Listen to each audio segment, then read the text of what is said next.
السلام عليكم ورحمة الله وبركاته. صلاة خدای مزون و دلوان و بن هر جهة گین لبن افدم یا باش پاشی و بخیر و برکت و برنامه پاشی و جرای کردستان بسیاری الباشور کردستان خود حس کت افشواج هم دست بکین و پاشی و افشواجی پاشی و یازده ادیوا صدیاره پاشی تایبت و رمضان جیب گشتی یعنی پلاس یا در باز بود نکم زرا خوب کین ادی مده روزی در باز کردن دست بکاوی جی دلوانیه و نافنداوی جی جبرناگونه های و دو ماهی کاوی جی آزاد کردنش آگری جهنمی. انشالله هر مسلمانی که نوحی و رمضان داد دهین یکم روزین خو گرتیم تمامی و نویجن خود تراویحت خو انجام داین انشالله خودش شون حساب کت اوید گوده برحما خوب دلوانی خود گلان آزاد کت روزا داوی و روزا حسابه و بام گهین این نیوه و خود ما بگهین تا روزین دو ماهی که هی و رمضان و شوا لیلة القدر جی انشالله. دوباره صلاف لابن تماشا نهجا و خود حس کت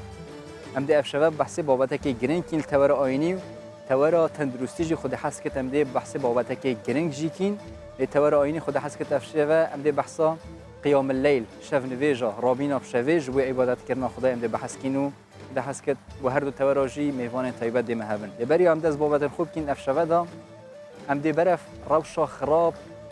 یا جیانا آواره کین طیبتیشی آواره موصله کنوکت کم پاداز جین باشوری کردستان پلاستیجی هم گرم هاوینی جی هم جی هیوار رمضان پیروز جیان وانا گلک گران کریه روزانه جیش بوی هر خیزانه که بتنه 20 لیترین آوه تینه دابین کرن اف 20 لیتری تنه چاو تیراوانات کن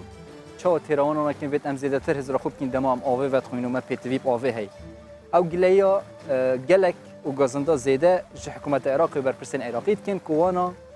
یعنی آریکاریا وانا نکریه و پیتوین وانا جی حاضر نکرینه و برف کمپین آورین موصله و روش وانا خراب ببینون هیوید کین روزن بیدا زیده تر آلیکاری آواره هم بتکر و پاشی برنامه کرد. روزک گرم او جیل نافچه کنی و بیابانیا در دورا موصل لیره کمپ آواریان لنزیگ موصل روشا آواریان لوی دری گلک خرابه او بروجون او روشا آویجی کارسات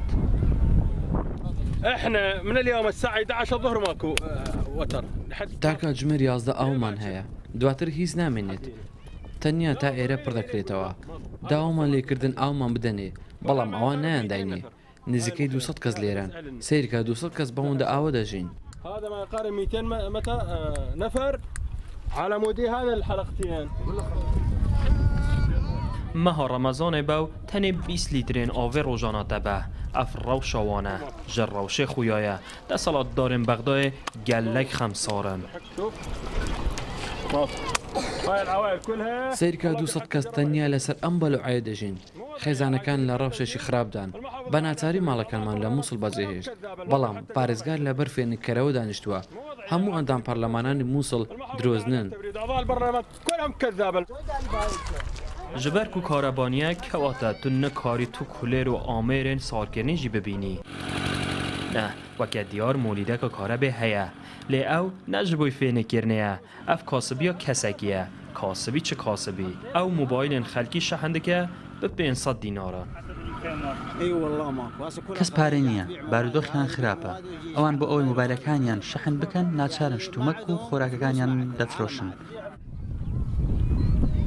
لوان دران پلا گرمی گهایت 40 پلیا سیلیزی لهج دست پیک هاوینه بهشک اوی خول سری 5 پلیا آنجی بده لیوی دمی افزاروگ دیگل کلارین خواه اوی چه بکن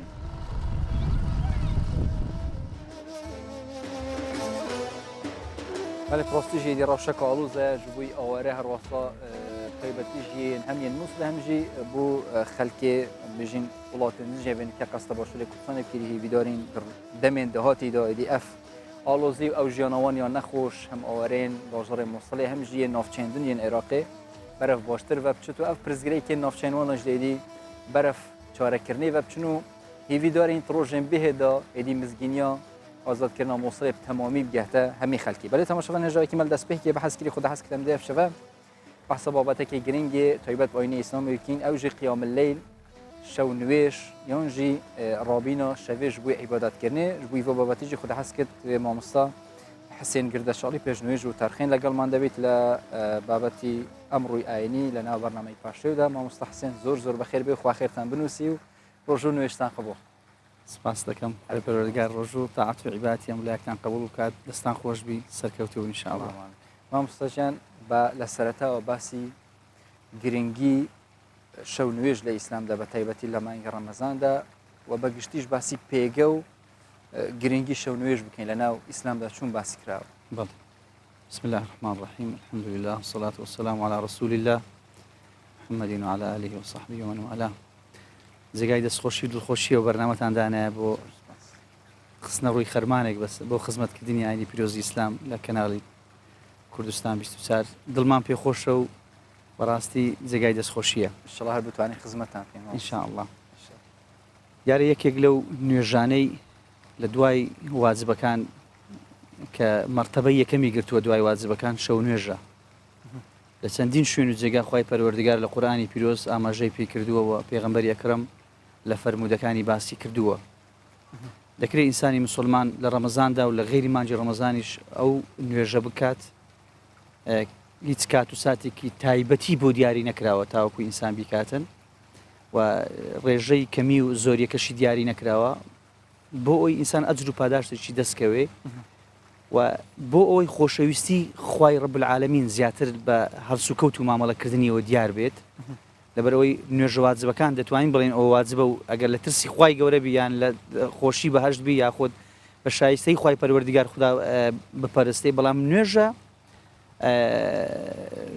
سونەتەکان بە تایبەتی شەو نوێژ تەواو خۆشەویستی عەبد و بەندەکانی بۆ خوای پەروەردگار دەردەخاتن چونکە ئینسان وەکو خوای پەروەردگار باز دەکات لەو شوێن و جێگای کە لێ خەوتووە لە قوڵایی خەوەکەیدا لەو کاتێکی خەڵک بێ ئاگایە و خەوتووە ئەو عیلاقە و پەیوەندی خۆی لەگەڵ خوای پەروەردگار ناپوسڕێنی لە گرنجەکەشی لەوەدایە کە خوای پەروەردگار لە سەیەکی شەودا دێتە ئاسمانی خوارەوە بە ئینسانەکان دەڵێ بە تایبەتی بە مسلمانەکان چێ داوای لێ خۆشبوون و لێبوردن لێ دەکات چێ داواکارێکی هەیە بۆی جێبەجێ بکەم چێ دەیەوێت لێی خۆشبوون بالەی ببورم یعنی ئەمە گەورەترین ئەجر و پاداشتە ئینسان بتوانێت لە شەو نوێژدا بەدەستی بێنێتین. ئەی بووچی مادەم ئەوەندە پێگەیەکی بەرزی هە لەلایەن خوای گەورەوە بە شەویش ئێدی وەسکو باستان کردێتەوە ئاسمانی دنیا و باز دەکا مەسەن هەر کەسێک داواکاریکە هەیە بابوو جێبەجێ بکەم گوناحەکانی بسڕمەوە بووچی فەرز نەکراوە لە ناو ئاینی ئیسلامی پیر. بەڵێ حکمت بەس لەکەم خوای پەروەردگارە کە خوای پەروەردگار نوێژێکی لە عیشایان واجب کردووە ئەویش هەر لە شەودایە و هەروە نوێژێکی تریش واجب کردووە لە شەواندا ئەویش هەر بەیانیەکەیە یعنی هەردووچیان ینی لە شەودایە ینی حکمت لەکەم خوای پەروەردگارە بۆ واجبی نەکردووە خوای پەروەردگار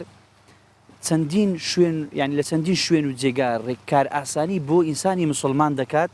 بۆ ئەوەی بتوانێت لە خوا نزیک ببێتەوە ڕەزامەندی خوا بەدەست بێنێ و بەهەشت بۆ خۆی مسۆگەر بکات یەکێک لەو ڕێگایانە شەو نوێژە لە ڕێگای واجبەکان و هەم لە ڕێگای سونەتەکانەوە چەندین کاری تر هەیە کە ئەو ئینسانە مسلمانە دەتوانێت بیکات یعنی ئەوە نیشانەی ئەوە دەردەخات کە خوای پەروەردگار کە ئینسانی دروست کردووە بە کۆی گشتی بە تایبەتی مسلمان لی بەهەنجەت نییە تاوەکو لێی خۆشبی بخاتە باشتەوە اینجا بە شەو نوێژە بە کار و کردەوەی باشەیە بە هەڵسوکەوت و مامەڵەکردن و ئەخلاق و ڕەوشتێکی جوانە بەرامبەر بەو خەڵکی خۆی کە لە ژیان و لە دەوروبەریدا ژیان بەسەر دەباتن. مامۆستا تو یەکەم جار باسی کاتەکەت کرد مەسەلەن دیاری نەکراوە بەڵام مەسەلەن لە ئاەتێکی قورئانی پیرۆزدا بسم الله الرحمن الرحيم يا أيها المزمل قم الليل إلا قليلا نصفه أو انقص منه قليلا بەڵێ أو زد عليه ورتل القرآن ترتيلا لێرەش مەسەلەن لە تەفسیرەکەی باسی کاتەکەی نەکراوە یانیش هەر بەشار دراوەتی ماوە مەسەلەن هەر شەو کە شەو هات ئیدی قیام اللەیل دەست پێ دەکات. ئەم ئاەتە تایبەتە بە پێغەمبەری ئەکرەم عەلەیهی سەڵات وەسەلام چونکە شەو نوێژ لەسەر پێغەمبەری خوا واجب بووە تایبەتە بەو اینجا شەو نوێژ کەی دەست پێ دەکاتن کۆتاییەکەی کەی دێ لە دوای نوێژی عیشا دوای نوێژی عیشا کە ئینسان کردی ینی دوای بانجی نوێژی عیشا کە ئینسان نوێژەکەی کرد لە دوای ئەو هەر نوێژێک بکەی ئەوە شەو نوێژە جا سونەتی پاش نوێژە جا تەراویحە هەر شتێکی تری ئەتوو دەیکەی ئەوە پێی دەگوترێت شەو نوێژ تا بانجی بەیانی کە مامۆستا دەڵێ ئەڵڵاهو ئەکبەر مەسافەکەی دوور و درێژە دەتوانێت ئینسان لەو کاتیەوە شەو نوێژ بکە باشترین کاتی شەو نوێژ چ کاتێکە سەیەکی شەوە نزیکەی 2 سەعات پێش نوێژی بەیانی باشترین و ینی چاکترین کاتە بۆ ئینسانی مسلمان ئەسپی خۆتیدا تاداتون شەو نوێژی تدا بکاتن 2 سەعات پێش نوێژی بەیانی ئێستا دەست پێکراوە ئەو بەڵێ ینی مەرج ئێمە دڵن ئەو کاتی خێرترە ینی لە سەیەکی شەودا بەڵام هەموو کات و ساتێک خێر و ئەجر و پاداشتی خۆی وەردەگری ئەو ئینسان لەکەم خوای ڕەب العالەمین بەڵام ئەو کات خێر و ئەجر و پاداشتی زیاترە. مامۆستا بە کوردەکەی خۆمان یانی زیاتر بە بەزاراوەی سۆرانی یعنی ناو لێنرا شەو نوێژ بەڵام لە بەعرەبیەکەی قیام اللەیل لە ئیسلام دیژدا بە ناوی قیام اللەیل هاتووە قیام اللەیل یعنی شەو نوێژ تەنها نوێژ دەکرێت سونەت و ویتر ئەنجام دەدرێت یانیش دەکرێت کاری دیکەش ئەنجام بدرێت وەکو خێر قیام اللەیل واتە زیندووکردنەوەی ئەو شەوە زیندووکردنەوەی ئەو شەوە لە نێو زیندووکردنەوەکاندا گرنگجیەکەی شەو نوێژە بەڵام شتی تری تێدا ئینسان قورئان دەخوێنێ ئینسان دوعا دەکا ئینسان بێوێ مەسەلەن بۆ نمونە بابەتێک بنووسێ یعنی بابەتێکە کە خزمەت بە مرۆڤایەتی دەکاتن یعنی کێشەیەک چارەسەر دەکا یعنی مەسەلەن دوو قسەی خێر بۆ کەسێک دەکا نەسیحەت و ئامۆژگارێک دەکا وەکو ئێستا ئێوە یعنی ئەوەی ئێستا ئێمە دەیکەین لەو کەناڵە ئەوە جۆرێکە لە قیام اللەیل یعنی شڕا بە قیام اللەیل ومان حساب دەکەین گومان لەوە دانیە چونکە ئەوە يعني گەاندنی پەیامی خوای رب العالمین ئەوە ئەرچی سەرشانی پێغەمبەران بووە ولتكن منكم أمة يدعون إلى الخير خوای پەروەردگار دەفەرمی پێویستە لە ئێوەدا هەبێ خەڵکانێک کە خەڵک بانگێشتی بکەن بۆ کاری باشە کاری چاکە بۆ شارکردنەوەی خەڵک بۆ کار و ڕەوشتە جوانەکان یەکێک لەو شتانی ئێمە دەیکەین هاتوونی تۆ ئێرە مرازم و بەسمان ئەوەیە کە ئەو شۆمان زیندوو کردی تۆ بۆی قسەیەکی خێر بۆ مسلمانان بکەین هەتاوەکو ئانیش دوعایەکی خێرمان بکەن و بچێتە تای تەرازوی چاکەکانمان دیشەڵ ئەدی مامۆستا نیەت هینانی قیام اللەیل مەسەلەن ئێستا دەستمان بە بەرنامەی کردێ بەس ئەگەر نیەت بینین مەسەلەن بۆ ئەوەی لێرە ماینەوە بۆ ئەوەی قیام اللەیل ئەنجام بدەین ینی شە نوێژ ئەنجام بدەین چون نیەتەکە بینی بەڵێ دیارە من خۆم قەنەعەتی 100% وایە شتێک نییە بە ناوی نیەت ئەو ئینسانە بڵێن نیەتم وایە وا دەکەم وا دەکەم وا ینی بە قسەکردن بەزار بەڵێ بەزار نیەت هەر شتێکە یعنی من ئێستا لە ماڵی خۆم کە ئێوە پەیوەندیان بێ من کرد نیەتم وا و بێمە ئەو کەناڵە کە دێمە ئەو کەناڵە بە عیبادەتی دەزانم ئەو چەند کات و ساتە کەمەیکەوە لە خزمەت جەنابتان قسە بۆ مسلمانان دەکەم یعنی ئەوی بە عیبادەت دەزانم من تۆی بەڕێز بامان شێواز ئەو برا بەڕێزانەی کە لە کۆنتڕۆلن ئەوانەی کە لە پەخشن ئەوانەی لە کامێرامانن ئەوانەی کە لە حتا لە ئەوانی لە بەردەرگانە هەمووی خێر و ئەجر و پاداشیان بۆ دەنووسێ چوومە مزگەوت بۆ ئەوی شەو نوێژ بکەم نیەتم وایە دەکەم دوو ڕکعات شەو نوێژ یعنی لە دڵی خۆی وایە لە دڵی خۆی الله ئەکبەری دەکات تەنها الله ئەکبەر ئۆتۆماتیکیان تەنها الله ئەکبەرەکەی دەکات لەبەر چی لەبەر ئەوەی تۆ کە چوویتە مزگەوت بە نیەتی ئەوەی نوێژەکە بکەیت یعنی نیەت شتێک نییە ئینسان بەزار بیڵێتن تۆ کە دەچیتە شوێن و جێگای دەستنوێژ شتن بۆچی دەسی بۆچی باسی خۆت هەڵدەکەی ئەو لەبەر ئەوەی هەتاوەکو دەستنوێژ هەڵگیری ئیتر هیچ پێویست ناکە ئێستا من نیاز و مەبەستم وایە دوای ئەوەی کە بەرنامەکە تەوا بێ نان بخۆم یانی پاشی بخۆم ئەو پاشیوە بۆ چییە بەیانی بە ڕۆژوو بم ئەوە نیەتی ناوێت ئەو خۆی نیەتە خۆی وەکوی مامێ بۆ حەنیفا ڕەحمەتی خوای گەورە لێ بە شکر شێوازە باسی دەکاتن ئەی مامۆستا مەسەلەن کەسێک نیەتی هینا پێش ئەوەی بنووی مەسەلەن دەست پێ بکە بنووی نیەتی هینا کە شەو هەستی بوو بۆ شەو نوێژ یانیش قیام اللەیل دوای هەڵنەستە بە قیام اللەیل ئەو شەوە هەتا ئەگەر نووسیش بی ئەو لە فەرمودا ئاماژەی پێکراوە دەڵێ کەسێک فەرمودەکە دەڵێ کەسێک لە شەواندا بۆ نمونە کاتژمێرێکی بۆ خۆیدانە لە سەعات بۆ نمونە 1:30 هەتا 2 شەو نوێژی دەکاتن شەوێک مەسەلەن بیری چوو یاخود هەڵنەستا یاخود موبایلی داناوە هەڵنەستا ئەو شەویش بۆی حساب دەکرێت لەبەرەوەی نیەتی وایە ئەو کەس هەموو شەوی بیکات هەتا ئەگەر نووسیش لە خەڵدامستی بەڵێ چونکە نیەت المەرئی خەیر من عەمەلی نیەتەکەی زۆر گرنگتر لەکن خوای پەروەردگار لەو کار و کردەوەی کەوا دەیکاتن زۆر جاروەیە کار و کردەوەیک دەکەی بەڵام نیەتێکی خراپی هەیە لەکن خوای گەورە لە جاتی چاکە لەسەری هەژمار دەکرێت بە خراپە ئەی مامۆستا ئەگەر کەسێک هەستا بۆ قیام اللەیل دوای خەریکی قسەکردن بوو بوو نمونە پیاوێک هەستا بۆ قیام اللەیل دوای خێزانەکەی هەستا هەر خەریکی سوحبەت و قسەکردن بوو بەڵام قسەکردنی یعنی ڕاست و خێر و چاکە یانیش چارەسەرکردنی کێشەیەکی ناو خێزانەکەیان ئەوەش بە قیام اللەیل حساب دەکرێت هەموو شتێک کە ئینسان نیەتێکی پاچی هەبی بیکاتن لەکن خوای پەروەردگار ئەجر و پاداش دەکەوێت یەک پێغەمبەری خوا باز دەکات عەلەیهی سڵاتو وسەلام دەفەرمێ ئێوە کاتێک کە دەستنە لای خێزانەکانی خۆتان سەرجەیان لەگەڵ دەکەن لەکن خوای پەروەردگار بە ئەجر و پاداش بۆتان دەنووسێت یەکێک لە هاوڵەکان دەڵێت چۆن ئەی پێغەمبەری خوا ئێوە خێزانی خۆمە حەلالی خۆمە ئەمن کاری خۆی لەگەڵ دەکەم پێغەمبەری خوا دەفەرمێ ئەدی ئەگەر تۆ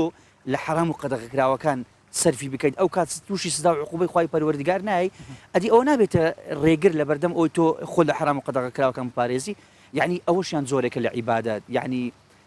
خوێندنەوە یعنی بابەتێک نووسینی بابەتێک یعنی هەر شتێک دەکەی ئینسان مادەم کاری چاکەی هەتا یعنی ئینسان بۆ دابینکردنی بژێوی ژیانی خۆی ئێستا زۆر خەڵک هەیە پەیوەندی بێمەوە دەکە دەڵێ لەبەر ئەوەی من بۆ نمونە شوێن و جێگایەکەم گرتووە بۆ ئەوەی سبووقی کەم یان سەقفسانەی بۆ بکەم بە کۆنترات گرتومە بۆ ماوەی هەفتەیەک بۆی تەواو بکەم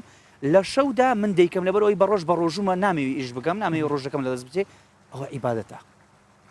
دابینکردنی بژێوی ژیانی ئینسانی عیبادەتە یعنی پێغەمبەری خوا عەلەیهی سڵات وسەلام بە سعدی کوڕی ئەبی وەقاسی فەرموو پاروەنانێک بۆ خێزانەکەیت پەیدای دەکەی پاروەنانێک دەدەمی خێزانەکەت دەنەی ئەوە عیبادەتە بێک لە سەحابەکانی فەرموو کە عیرباضی کوڕی ساریە دەژێتەوە دەفەرمێ پێغەمبەری ئەکرەم فەرمووی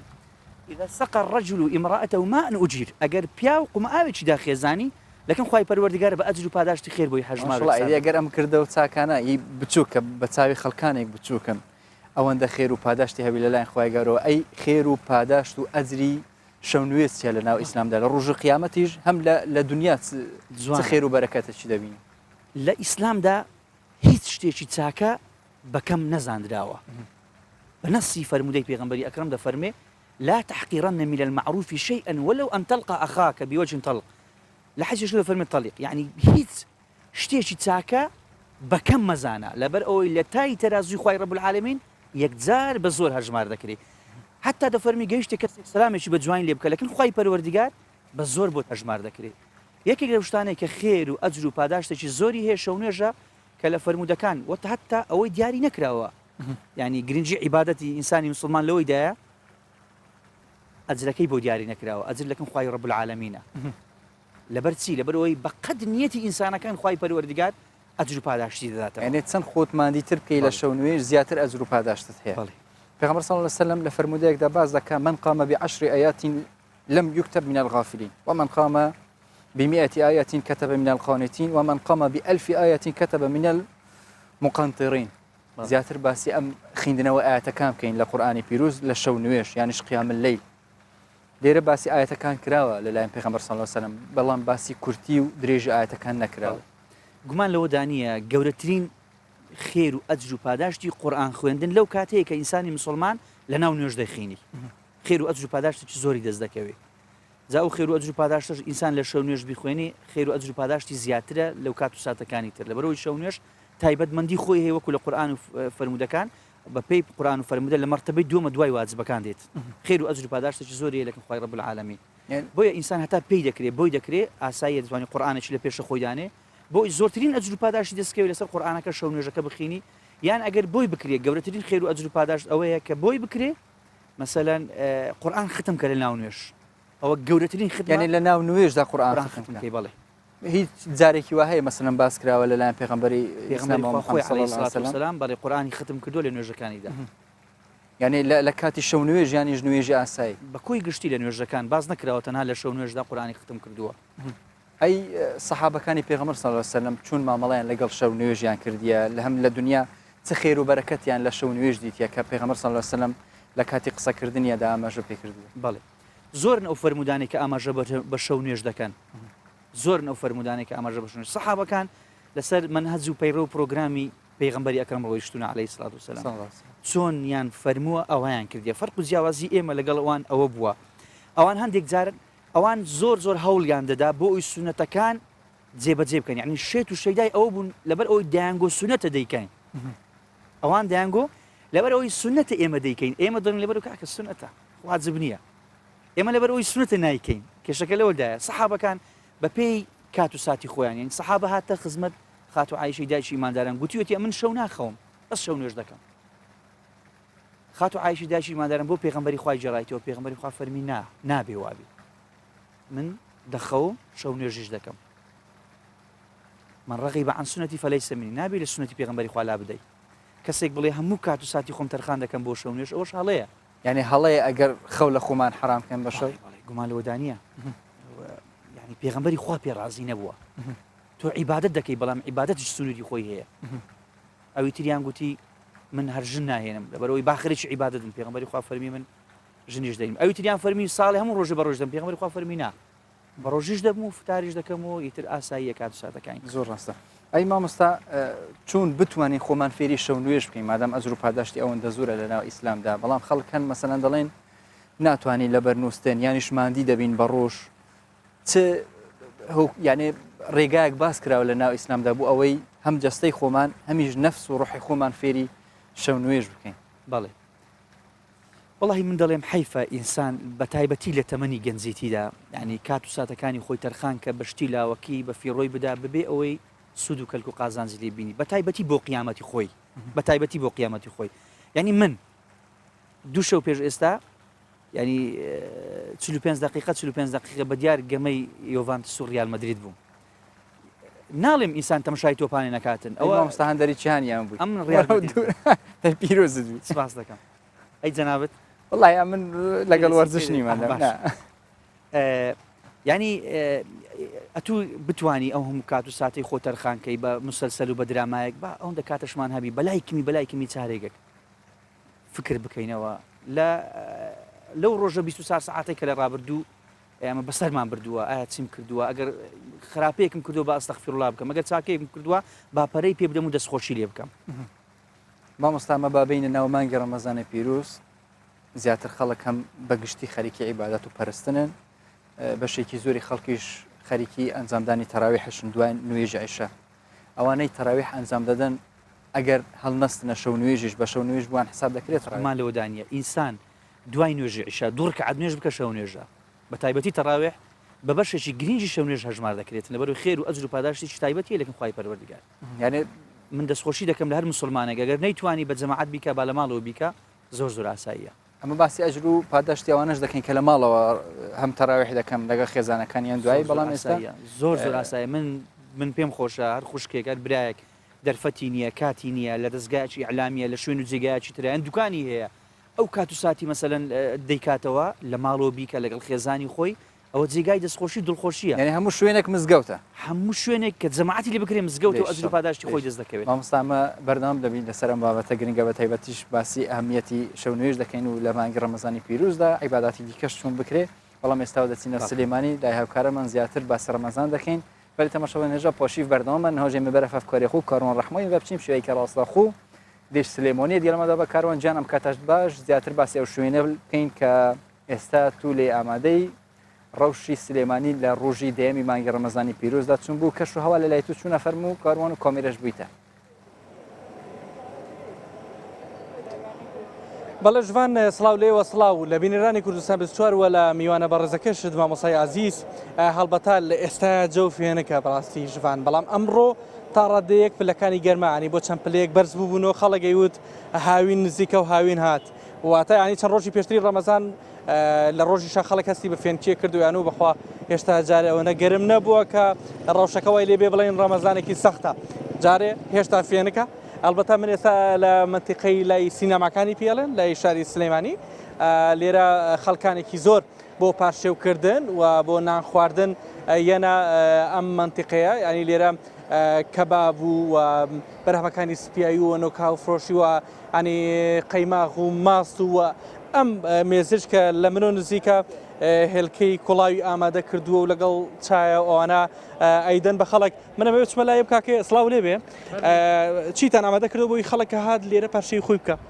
من هێلکە و چامداناوە خواردنێکی باشە بۆ پاشێوان ئەمێنێتەوە بۆ ڕۆژوو هێلکە باشە بەڵێ هێلکە خواردنێکی بەقەوەتە ئەگە هێلکە بە سوورەکەی بخورێت پێدوان نێگیرفت دروست ببێ چەورە بۆ ڕۆژوان باش نییە تینوێ بێت لە ڕۆژە لەکەیەوەش لێرە شەوانە خواردنەکانتان ئامادەکەن تاکی لێرن من خۆم لە سعات دەوە دێم بەڵام ئەمانە لە ئێوارەوە دێن ئەوانەی کە ڕۆژەکانشکێنن بەربانکەنەوە لێرە هەنێکی ژەی تر کە شەوانە دێت پارشێوەکەی لێراکات ڕەچاوی باری تەندروستیەکەن ئێوە بەڵێ بێگومان خواردنەکە ئێمە دیارە ینی خەڵک خۆی بینێ هیچ شتێکی شاراوەیتیانە سپاس دەکەم ژوان من لێرە کاک گۆران قادر سەرۆکی لیژناو بەشەکانی قایمقامەتی سلێمانیم لەگەڵە بێ لەگەڵ ئەو ئەپرسم ئایا تاسنە لە ناو بازار دوکانداران فرۆشیاران ڕێنماییەکانی قایمقامەتیان جێبەجێ کرد کە بۆ مانگی ڕەمەزان نووسرا بوو ئاراستیان کردن کاگۆران سڵاو لێ بێ سپاس دەکەم کە بەم شەوە لەگەڵمان میوان بووی لە ناو بازار ئەمە بپرسن تاسنە ڕێنمایەکانی ئێوە لەلایەن فرۆشیاران جێبەجێ کراوە لە ناو بازار و دوکان و دەستگیڕەکان سڵاو لێوەش لە بینەرانی بەڕێزی کەناڵەکەتان وەک لیژناوبەشەکانی قایمقامەتی سلێمانی ئێمە بە بۆنەی هاتنی مانجی ڕەمەزانی پیرۆزەوە سەردان و بە دوواداچوون و پشکنین کارەکانی خۆمان چڕوپڕتر کردوێتەوە چاودێری بازارڕێکن بە شێوازێکی ڕۆژانە سەرجەم لیژنەکانمان دەرچوونیان هەیە لە چەند کاتێکی جیاواز لە ڕۆژەکاندا لە بەیانیان بەرەبیانێکی زوو هەندێک لیژنەی تایبەتمەندمان هەیە کە کارەکانیان بەرەبیان دەست پێەکە وەکو لیژنەی غاز و لیژنەی بەسەرکردنەوەی ئالۆی سلێمانی پاشان سەردانمان هەیە لەگەڵ دەستپێکردنی داوامی فەرمی بە کاتی بەیانیان ئێمە سەردانمان هەیە بۆ ناو بازاڕەکان بۆ ئەوەی کە بکۆڵینەوە لە جێگیری نرخەکان و جێبەجێکردنی ڕێنمایەکانی تەندروستی ڤێتەرنەری بەڕێوەبەتی گشتی گەشت و گوزاریش هەندێک ڕێنمایی پێداین بۆ شوێنە گەشتیارەکان ئەوانیش بەسەرەکەینەوە. لە مانگی ڕەمەزان لەم دەڕۆژێ هیچ کەسێک سزادراوە سەرپێچیتان تۆمار کردووە؟ کار و چالاکیەکانی ئێمەوە ئاماژەمان پێدا ڕۆژانەیە بەڵێ ئێمە لە ماوەی بیدایەتی ساڵی 2007 هەتا ئێستا نزیکەی 10,000 سەردانێکی مەدانیمان ئەنجام داوە لە سنووری ئیداری قایمقامەتی سلێمانی. خۆشبەختانە ژمارەی پسوولەکانمان زۆر کەمترە لە ژمارەی سەردانەکانمان کە لە ڕەمەزانە بەڵێ بەتاشی دێسێمە لەم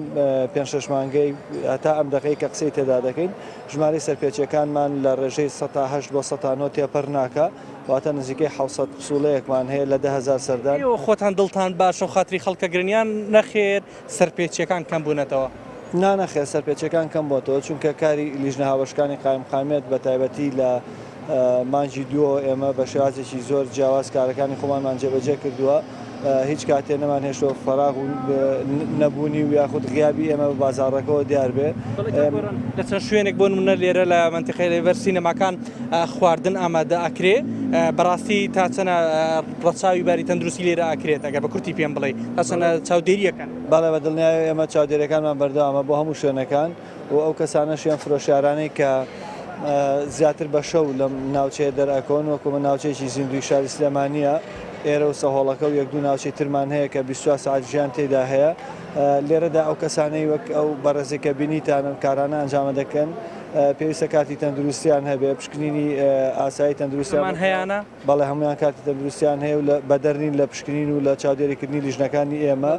گۆران من زۆر سپاس دەکەم دەستەکان خۆش بێ سپاس بۆ زاریێرەکانی کە بەم شەو لەگەڵ مابووی سپاس بۆ گۆران قادر سەرۆکی لیژنەوە بەشەکانی قایمقامێت. ژوان من لێرە ئەمەوێ کەسانێکی تر بدوێنم کە لێرن هەم کەسابەتەکان و هەم بۆ نان خواردنی پارشێ و لێرن لە منتیقەی هەڵبەتە مزگەوتی گەورەی شاری سلێمانی زۆر نزیکە لە ئێمەوە خەڵکانێک ڕۆژانە چ ئەوەی کە بۆ خواردن وەرگرتن بچنە مزگەوتەکە ئەوەی کە پارشەوی خۆیان بکەن کە بێگومانی شەڵا لە شەوێکی تر ئێمە ئەو کەسانێش ئەبینن چ ئەوەی کە عیبادەتەکانی خۆیان تێدا ئەنجام بدەن ئەچنەوە مزگەوتەی کە زۆر نزیکە لە ئێمە. من لێرە خاتونیەک ئەبینیم کە کارەکە لەسەر ئەم مێزۆ عەرەبانەیە سڵاو لێ بێ ئەگەر هەستی دەسەر بێ زۆر سپاس دەکەم گەر بتوانی چۆنە تۆ بەم کاتە لێرە کەسابەتەکەی؟ واللهی ئەوە یعنی لە زووە من ئەو کەسابەتەکە یعنی ئەو ڕۆژێک و دوانیەوە چەند ساڵە من لە سلێمانێت کەسابەتەکەم یعنی نە مەعاشم هەیە نە خانیەکم هەیە یعنی کرێخانی 4-5 مانگ قەرزارم. جرا بکرێکی؟ بەڵێ. چەند سەرخێزانی لە ماڵەوە؟ وەڵڵاهی هەر خۆمم لە ماڵەوە کەسم نییە من کەسم نەماوە. بەڵام بۆ عیزەتی نەفسی خۆ دەتەوێ بە کەسابەتێک بژی کە خۆ دەیکەی؟ بەڵێ کەسابەتێکەکەم کە خۆم پێبژێنم کە دەستپان نەکەمەوە بۆ کەس. پەیامت چییە بۆ ئەو کەسانی کە ساخ و سەلامەت گەنجن و کار ناکەن چاویان لە موچەیەکە چاویان لە موچەیەکی بندیوارە؟ یعنی چاویان لە موچە دەبیت چاویان لە تەعبی شانی خۆیان بیتن هەتا بتوانن یعنی کار بکەن بۆ خۆیان یعنی ئیسفادەی بۆ خۆیان ئیسفادە بکەن چاوەڕێی دەستی کەس نەبن. لێرە خۆت پارشێو دەکەی؟ بەڵێ. چییە خۆی زیاتر لێرە؟ وەڵڵی هەرچی خوا قسمەت بکاتن. ئەی بەربانگەکەت ئەبێتەی کوێ؟ وەڵڵا هەر لێرە نانەخۆ. شەو ڕۆژ لێرەی؟ بەڵێ. بۆ ئیسراحەت و بۆ ئەوانانی شوێنی دیاریکراوت هەیە؟ نەوەڵا دیاریکارم یعنی لە مزگەوت دەچم نوێژەکەم و نوێژەکەی خۆمەکەم و ئەلێرە دانیشتومە کاسبی بۆ خۆمەکەم. بازار هەیە بازار ئێمەشومەکانە؟ یان بازارتان چۆنە ئایا خەڵکیە بۆ شت کڕین؟ نییە بازار نییە بازار نەماوە وەکو جاران بازار نەما پار و پێرار بازار باش بوو بەس ئیم ساڵەکە بازار نییە ئەم ساڵ هەر بازار نەبووە هەر ژیان نەبووە یعنی ئەوە ژیان نیە ئێمەتیاین. خت زیاب بکە دایگیان زۆر سپاس بۆ جەنابێت هەڵبەتە پەیامی ئەم بەڕێزە ڕەنگە بۆ زۆر کەس بێ من ئەم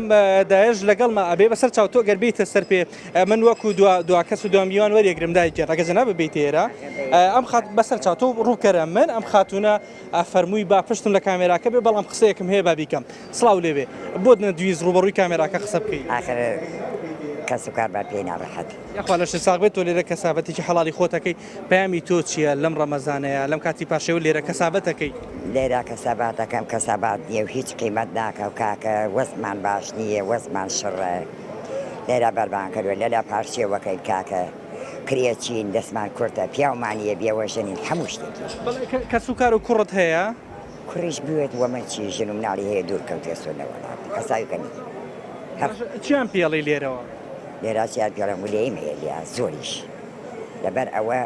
وەدامانە ناگەین یعنی بەجیان هێشتوی تۆ بە تەنیایی لە ماڵێ ماڵێتەنە بۆچی بەجیان هێشتیدایە وڵی تر ژنی خوان وەخەمەکەن و مناڵی خوان وەخەمەکە خۆشیان کرێچین و مناڵیان زۆرە و منیش خۆم وەخەمەکەم ئابم تۆ لە کاتێکا بە ڕزالەتێک ڕەنگە ئەوانە بەخێو کرد بێ گەورە کرد بێ وانە ئەسە پێ دوانێ زۆرێک لە بێوەفایی بێ کە تۆ بەجێ بێڵن وڵی ئیتر باوانەکەم ئەوانش خۆشیان کرێچین و دەستیان کورتە و ئەوانش خوان مناڵدار هێشتا هەر دڵە پیانە سوتێ و گلێویلیان نییە زۆریش زعیفی دەستی ئەوانم بەڵێ ینی هێشتا هەر بەرگریان لێکەی توێشە دڵ پیانە سوتێ تا کاتی مردن بەڵێ بەرگری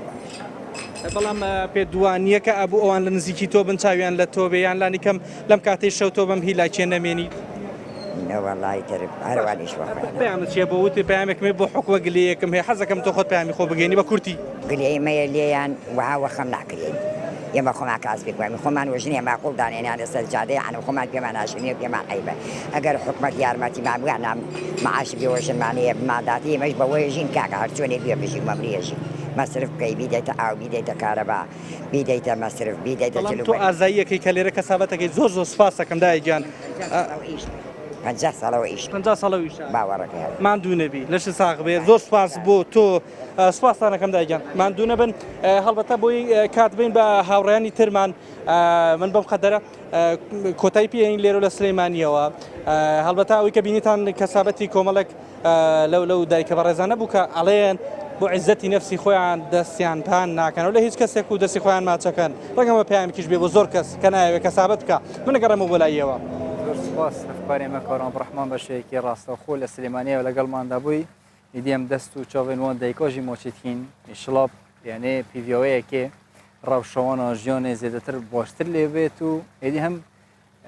ئالی کارەوانە ئالی کاریکردنەوەنە ژالیە مادی هەم معنەوی بەژی ژ بوویوان بێتەکردن زۆر سپاس بووتە کاروان بەڵێ تەماشاڵن هێژا مامۆستا حسین زیاتر هەندێک لە بابەتی شەو نوێژ دوور بکەین و زیاتر باسی هاوکاریکردنی هەژارە بکەین مەسەلەن بوون نمونە تازە دیتمان ئەم ئافرەتانە مەسەلەن بە تەمەنیشن بەڵام تا درەنگانی شەو خەریکی کەسابەت و کارکردن یەکەم جارەوە بەوە دەست پێ بکەم ئیسلام ڕێگری لە کارکردنی ئافرەت دەکا یانیش نە دەست خۆشببی دەستی ئەو برا بە ڕێزەش خۆشببی کە ئەو ڕیپۆرتاژی ئامادە کردووە بەڕاستی هەر ویستم ینی ئاماژەی پێ بکەم ئەگەر جەنابیشت پرسیارت نەکرد بە هەردەم ویست داوا لە خێرخوازان و خێردۆستانی شاری سلێمانی دەکەم ئەو دایکە بە ڕێزە لەو تەمەنەیەوە کەوتی کەسم نییە بە گۆرەوی بژێو ژیانی خۆی دابین دەکات سەربەرزانە دەوێتن بەو پەڕی سەرفرازیەوە بژیتن دەستی خۆی پان نکاتەوە لە بەرخەڵک بەس داوایان لێ دەکەم کەوتی کرێی خانووی چەند مانگی قەرزارم هیوادارم هاوکاری بکەن هیوادارم خێرخوازان و خێردۆستانی شاری سلێمانی هاوکاری ئەو دایکە بە ڕێزە بکەن بۆ ئەوی ینی ئەو ئافرەتە بە تەمەنە دایکی هەر کەسێک لە ئێمە بێتن بەڕاستی هەرگیز ئەوە قبول ناکە بەڵام وتی کەسم نییە دڵنیاشم لە بەرەوەی خەڵکەکە قوربانی داوە خەڵکەکە ماندوو تێکۆ شەر بووە ینی ڕەنگە ئێستا لی نزیک بیتەوە خەڵکێکی لەسەر کوردایەتی لەسەر مەردایەتی شەهید بووە بۆیە خوای پەروەردگار دەفەرمێ وتعاونوا على البر والتقوى ئێوە هەمیشە یارمەتی یەکتر بدەن لەسەر کاری باشە لەسەر کاری خێر لەسەر کاری چاکە کە هەر شتێک دەبێتە مایەی دڵخۆشبوون و ڕەزامەندی کەسانی تر بە شکر و شێوازێکی شەرعی ئەو ئەجر و پاداشتێکی زۆری دەست دەکەوێت لەکەم خوای پەروەردگار ئەوانەی کە زەکاتیان هەیە ئەوانەی کە سەدەقەیان هەیە بەڕاستی دەتوانن دای بنێن بۆ ئەو دایکە بە ڕێزانە بۆ ئیش بژێوی ژیانیان دابین بکەن و لەو چێشە و گیرگرفت و معاناتەی لەو شەوە درەنگەدا ڕزگاریان بکەن تاوەکو ئەوانیش وەکو هەموو هاوڵاتێکی تری ئاسایی ئەم وڵاتە بە ئیسرحات لە کات و ساتی خۆی بخەون بەڵێ مامۆستایدی دایان نمونەیەمان هەیە مەسەن هەژارن لەناو وڵاتدا دەژین ئەوانەی هاوکاری ئەم هەژارە نەبکەن بە تایبەتیش دایکان و خوشکان ئێستا مەسەلەن پێویستیان بە هاوکاریە چ ئەجر و پاداشتێکیان دەگاتێ لەلایەن خوای گەورەوە چۆن ببوو ئەجر و پاداشتیان چییە ئەگەر هاوکاری ئەم خەڵکانە بڵێ خێر و ئەجر و پاداشت لەکن خوای پەروەردگار دیاری نەکراوە بڵێم ئەوە لەبەرەوەی تۆخی ئەو خێرە دەکەی بەڵام من دەڵێم ینی فەرمودێکی پێغەمبەری ئەکرەمیان بەبیر دەینەوە کە دەفەرمی هەر کەسێک چاکە بکە لە ڕۆژی قیامەت هەر کەسێک چاکە بکە لە دنیادا یارمەتی کەسێک بدە لە چێشە و گیر و گرفت لە معانات لە هەژاری و نەداری و بێداری ڕزگاری بکە لە ڕۆژی قیامەت لەبەر سێبەری چاکەکانی خۆی دەحەوێتەوە دەحەسێتەوە لە ڕۆژێکدا کە هیچ سێبەرێک نییە هیچ سێبەرێک نییە ئینسان ئەو خێر و چاکەی دەیکا ڕاستە خۆ بۆی دەبێتە سێبەرێک لە ڕۆژی قیامەت بۆی دەبێتە چەتر و سێبەر لەوێن دەرلەبەری دەحاوێتەوە دەحەسێت و دا خۆزگە دەخوازی دەڵێ بریا زیاتر و زۆرترم بکرد بە دەستی یارمەتی زیاترم بۆ فەقیر و هەژارمەدارەکان درێژتر بکرد بە ئێنەوەکو مامۆستا حسێن بەحەست کردەوەی ئیسلامە پیرۆز داوەسا ژالی پێغەمبەری سڵ سەر بن وساتیە بەحەسکردن یە ئالیکاریە مرۆڤێکی بکرد سەر عەردی خودی تعالی دی ئالیکاریەوەی کە ڕۆژە قیامەتێ وەکی ئێدی لوی دەمیدا ئەن کولوێ ڕۆژەی کەس نینە ئالیکاریە مرۆڤی بکرد هی ویدانیش هەمی زەنگین و دەوڵەمەندێن هەر چهار پارچەیان کوردستانی ئالیکاریە هەژارە بکەن زیاتر و تایبەتیژی دوێ هەیڤێدا هەم ژالیە مادی هەمژ عالیە معنەوی بە وەکی مامۆستایدی تەبەسومکە فی وجه ئەخیکە صەدەقە حتا ئەگەر نەمانتوانی بە پارەش هاوکاری هەژارم بکەین بە قسەی خێر و بە ڕۆخۆشی هاوکاریان بکەین مامۆستا ئەو پرسیارم کرد بەڵام وڵامت نەبوو ئێستا بە دووبارە بکەمەوە ئیسلام ڕێگرە لە کارکردنی ئافرەت یانیش بە شێوەیەکی ئاسایی چوون پیا و کار دەکا ژنیش ئێدی یعنی دەتوانی کار بکە لەناو ئیسلامدا لەناو کۆمەڵگادا بەگشت ئافرەت بە وەکو عربی دەڵێت بە ضوابطی شەرعی ینی بە شێوازێکی ینی شەرعی دەتوانی لە هەر دام و دەستگایەک بی ئیشی خۆی بکاتن هیچ شێشە و گیر و گرفتێک نییە لە زمانی پێغەمبەری ئەکرەم عەلەیهی سەڵات وەسەلام ئافرەت کاری کردووە و ئافرەت کە بە ناوی شیفای کچی عەبدوڵڵا چاودێر و مراقیبی هەموو بازار بووە من لە هەموو ئەو خەڵکانە دەپرسم یعنی چاودێرکردنی بازار لە دەست ژنێک بووە بەڵێ من لە هەموو خەڵکان دەپرسم ئەوانەی دڵێن ئافرەت بۆی نییە کار بکە دەبێت ئیلە لە ماڵەوە بیتن دڵێم ئافرەتێک ئەگەر چاودێر و مراقیب بێ بەسەر بازار چۆن دەزانی ئەو خواردن و خواردەمەنی ئەکسپایرە چۆن دەزانی ئەوە سعری گران کردووە چۆن دەزانی ئەوە غەژ ناکاتن ئەسلیک بە عادەکە دەفرۆشی حتمما دەبێت چاودێر و مراقبەی کرد بێ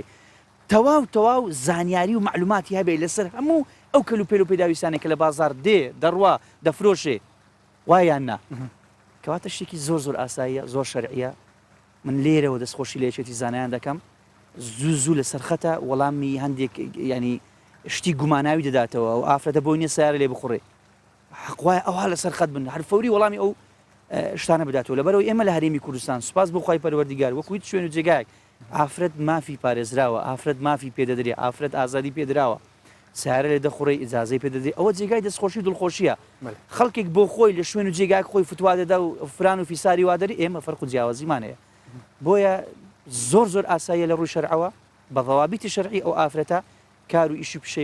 پیشەکەی خۆی بکە زۆر ئاساییە مامۆستا هەر لەسەر ئەو بابەتەی کە تازە مەسەلەن بە شێوەیەکی ڕاستەوخۆ بینیمان مەسەلەن ئەگەر داکێک منداڵی هەبی بەڵام منداڵەکانی ئێدی پشتیان لە داکی خۆیان کردبی ئەوان چ گوناحێکیان دەکاتێ مەسەلەن بە تایبەتی لەم کات و ساتەتەی خەڵک پێویستی بە یەکتریە پێویستی بە هاوکاریە یعنی مەبەست دوایە دایکەکان منداڵەکان پشتیانە دایکەکان بەڵێ طبعاً لە ئاینی پیرۆزی ئیسلامدا یەکێک لەو بابەتانەی کە زۆر زەختی لەسەر دەکاتەوە خزمەتکردنی دایک و باوکە خزمەتکردنی دایک و باوکە یعنی خوای پەروەردیگار کە لە قورئان باز دەکاتن وقضى ربك ألا تعبدوا إلا إياه وبالوالدين إحسانا يعني لدادگای خوای پەروەردیگار ئەوها بڕیار درایە خدا بپەرستی اینجا خزمەتی دایک و باوکی خۆت بکەی ئیما یەبلوغەنە عیندەکە الکیبەر خوای پەروەردیگار دەفەرمێ واتە دایک و باوک ئەو کات و ساتەی عیندەکە الکیبەر لەکنە تو پیر دەبن خوای پەروەردیگار ئاماژە بۆ دەکات کە منداڵ نابی دایک و باوکی خۆی فڕە بدا بڵێ چوومە ناو قۆناغی ئاو سەرگیریەوە ئیتر دایک و باوکم پێویستیم پێیان نەما خوا دەفەرمێ عیندەکە الکیبەر عندك لەبەر لەکنە تو دەبێ پیر بێ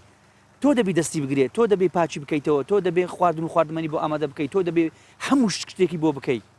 لەبەرەوەی ئەو لە کاتی خۆی بۆ تۆی کردووە ئێستاش دەبێت تۆی قەرزاریوی بۆی بکەیتەوە وە پێچوانەکەشی گەورەترین سزا و عقوبە هەیە لەکەم خوای پەروەردیگار دی الفێرێ سڵاوێت مە بۆ هەمی دایک و باباچاوێ دایک و بابن خۆماچیتکین و گەردەنە ماوەزەکن هەر نەحەقەیەک دەرحەقەوە نەدەما کردبێت مامۆستا بەردام دەبین دەگەڕێنەوە سەر بابەتەکەی خۆمان شەو نوێژ بەڵام ئێستا دەچینەوە دیاربەکر و دوای شەڵە دەگەڕێنەوە سەر بابەتەکەی ئەسلی خۆمان چکە هەندێک لە بابەتی دوورکەوتوین بەڵێ تەماشاوە هێژا دێم بەردەمکینەوە بەرنامەی پۆشیفدا دیال مامۆستا حسێن گردەچاڵی ئەمینەها بەرەف هەفکارێ خۆ ماهر یوکسری و بچین دیاربەکر بشوەیەکی ڕاستەخۆ ji Bakurê Kurdistanê diyalma dabat mahir ev demête baş zêdetir behsa rewşa Diyarbekirê bikim di nava îroda bû haziriyên paşîva yazdê û rew giştî li Bakurê Kurdistanê taybetî jî li Diyarbekirê li cemte çawa ye û ew cihê tun û kelê çi ciheke li nava Diyarbekirê de bima behsî wî cihê bike ferm mahir.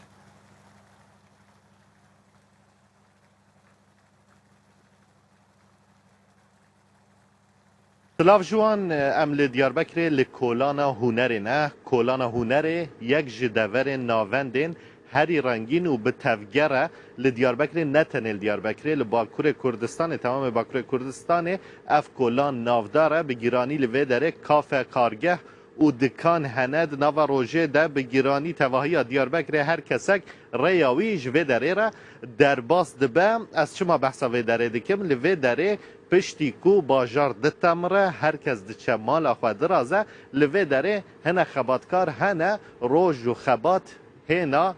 پشتی ویه که جبوان دست پیدکه اف 15 ساله کو لوی داره نوبت داره و کولان هنکو جبو پاراستنا کارگه هن و داره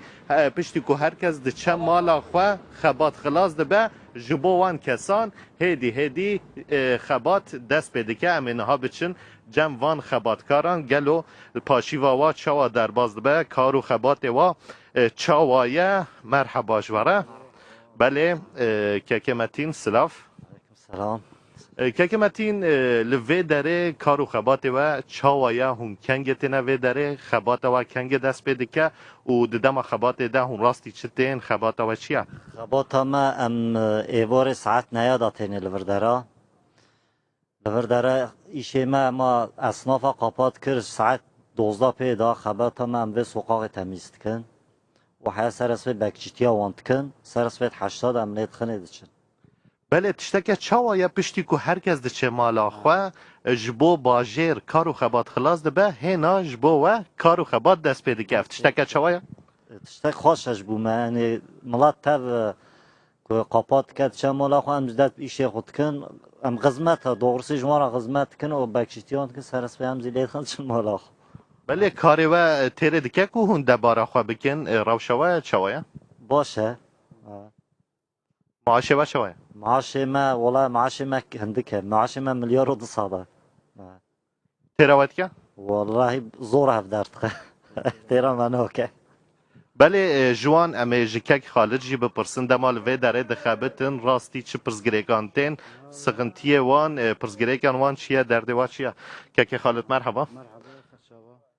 که دما هون و داره دخابتن هون راستی پرزگریگان چاوانتن درده و هیا و چه دخوازی و هنه والله درده ما برای الوا دزیزی پرچه ده مثلا وان اصناف الوا داره مثلا کم ناکن باره 80 تینه سر سبع 80 شن ماله تف تکانه خود گرن دو حی 12 مثلا 12 دا تکانه خود گرن شن ام لواد مینن ام تمیزیگا لواد کن و وش خاطر مال اخو میشه وقت قادینا و بکچتیان هون مالبات خو تیر دبینن هون دکارن زارو که خورا تیر وقت در باز بکن نه والله من نکارن در باز بکن کم مثلا 30 میلیارد و 2 ساعت و میلیارد و 2 ساعت مثلا حقی نونی ما جوارا ما در ناکه سیغورتا ما تنه سیغورتا مثلا سیغورتا ما بدانه باشو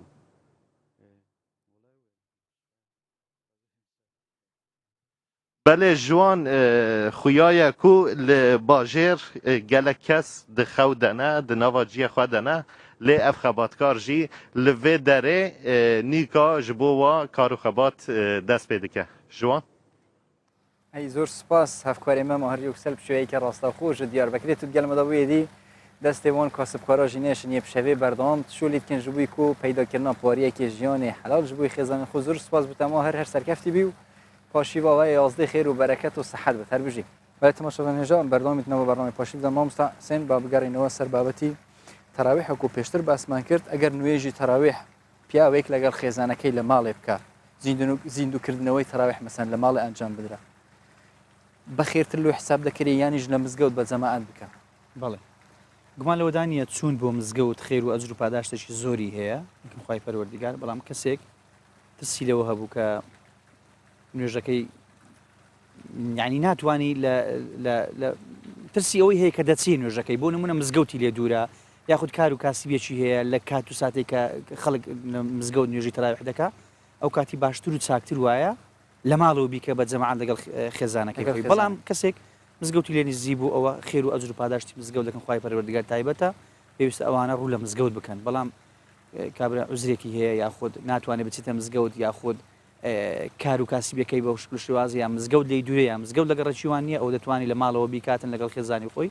زۆر ئاساییە. ئەی ئافرەت مەسەرەن ئێستا بوون و منە زیاتر دەچنەوە تەراویح لە مزگەوت دەکەن خۆیان دەڕازینەوە بەپێی ئاەتەکانی قورئانی پیرۆز و بەپێی فەرمودەکانیش مەسەرەن یعنی خۆیان بڕازێنەوە کو پیاوان و بچنە مزگەوت خۆ ڕازاندنەوەی ئافرەت دەبێت چوون بێ ئەگەر بستەوە مزگەوت تێ تەراویح ئەنجام دایانیش باشترە هەر لە ماڵێ بکە.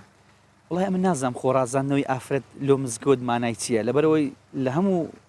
ئەو شوێن و جێگانەی بەتایبەتی لە شاری هەولێر کە خۆم مەسەن لێمە ئەو ئافرەتانی کە دەستنە مزگەوت لە شوێن و جێگای پیاوان نوێژ ناکەن ینی قاعەیە یاخود هۆڵی خۆیان تایبەت هەیە ینی خۆڕازاندنەوە زۆر ئاساییە خودو زینێتەکم عندە کولی مەسجد مەبەستیشم ئەوە بوو ینی وەکو پیاوان ئەوانیش بوویان بۆی هەیە ئافرەت بۆی هەیە کە دەچێتە مزگەوت جلو بەرگێکی جوان لەبەرکە خۆی بۆن خۆش بکە بە تایبەتی بۆن خۆی بۆن خۆش بکاتن یعنی مادەم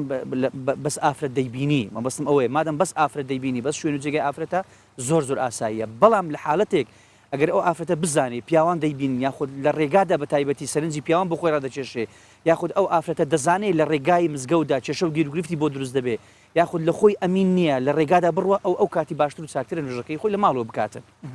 یعنی بەڵام ئەگەر دوور بن لە پیاوانی شوێنەکەیان جیاوازبی ڕازاندنەوە بوونی ئاساییە بەڵێ. أي مامۆستا پرسیاری ئاخیر بکەم من قام رمضان إيمانا واحتسابا غفر له ما تقدم من ذنبه بۆ ئەوەی بگەینە ئەو ئەجر و پاداشتە چۆن قیامی شەو نوێژ یانیش قیام الليل من قام رمضان ئەنجام بدرێ لە مانگی ڕەمەزانی پیرۆز. من نسیحەت و ئامۆژگاریم بۆ هەموو خوشک و برایشی بەڕێزە لە مانگی ڕەمەزان ئەو دەرفەتە لەدەست خۆیان نەدەن شەوەکاندا ینی زیندوی بکەنەوە قیام ئیلا ئەوە نییە من دەڵێم شەو نوێژ بکەی ئیلا شەو نوێژ نییە لەبەر ئەوەی ڕەنگە بۆ منی مامۆستای ئاینی ئەو کاری ئێستا دەیکەم لە شەو نوێژەکە خێرتر بیتن بۆ من ئەگەر کەسێکم ینی ئێستا لە تەلەڤیزیۆن بەرنامەم هەیە بڵێم نامە ئەو بەرنمەیە ڕەنگە ئەو بەرنامە بۆ من خێرتر بیلەوەی لە ماڵۆ دانیشم بڵێم وڵی ناتوانم خۆم تەرخان کردووە بۆ ڕەمەزان لەگەر ئەوەی لەگەر ڕێز و خۆشەویستیم گلەیم لە مامۆستایان هەیە بەڕاستی ڕێز و خۆشەویستیم گلەی لە خۆم دەکەم ئیزە لە مامۆستا هەیە لەگەر ڕێزم مەکتەبێکی زۆر گەورەی هەیە زۆر گەورە نەفەقەیەکی هەیە نووسینێکی هەیە کتێبێکی هەیە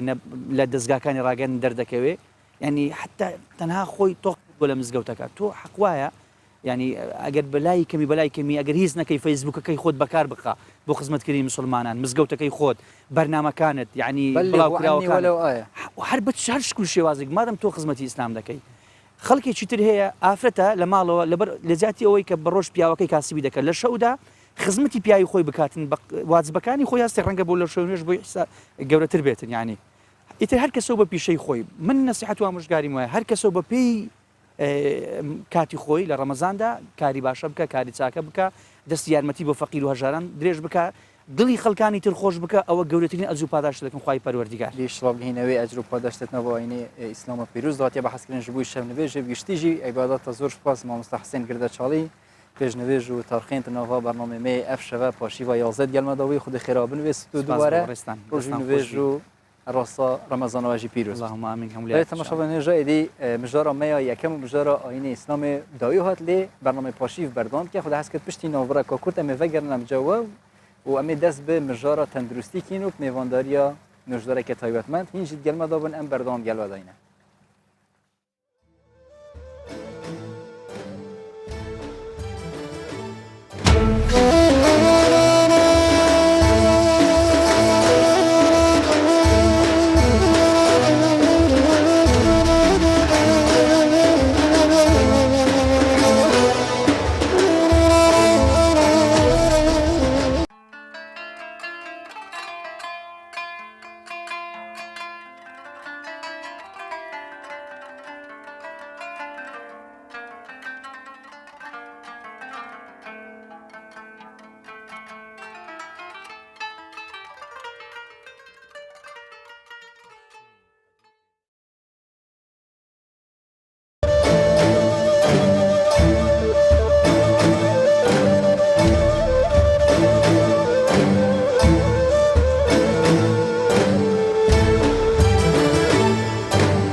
بله تماشا نجات ساعت دوام دا پاشی و 11 ج کردستان بسیار بشویی که راستاخو اری بردام که خود حس که دوی ساعتیش دا زیادتر هم ده بحث بابت که تندرستی که مهوانداری دکتر مهدی خالد قادر پزشک بسپور نخوشی روماتیسم و سرسری سروشتی زیادتر هم ده بحث نخوشی روماتیسم که کار روماتیسم چند جورن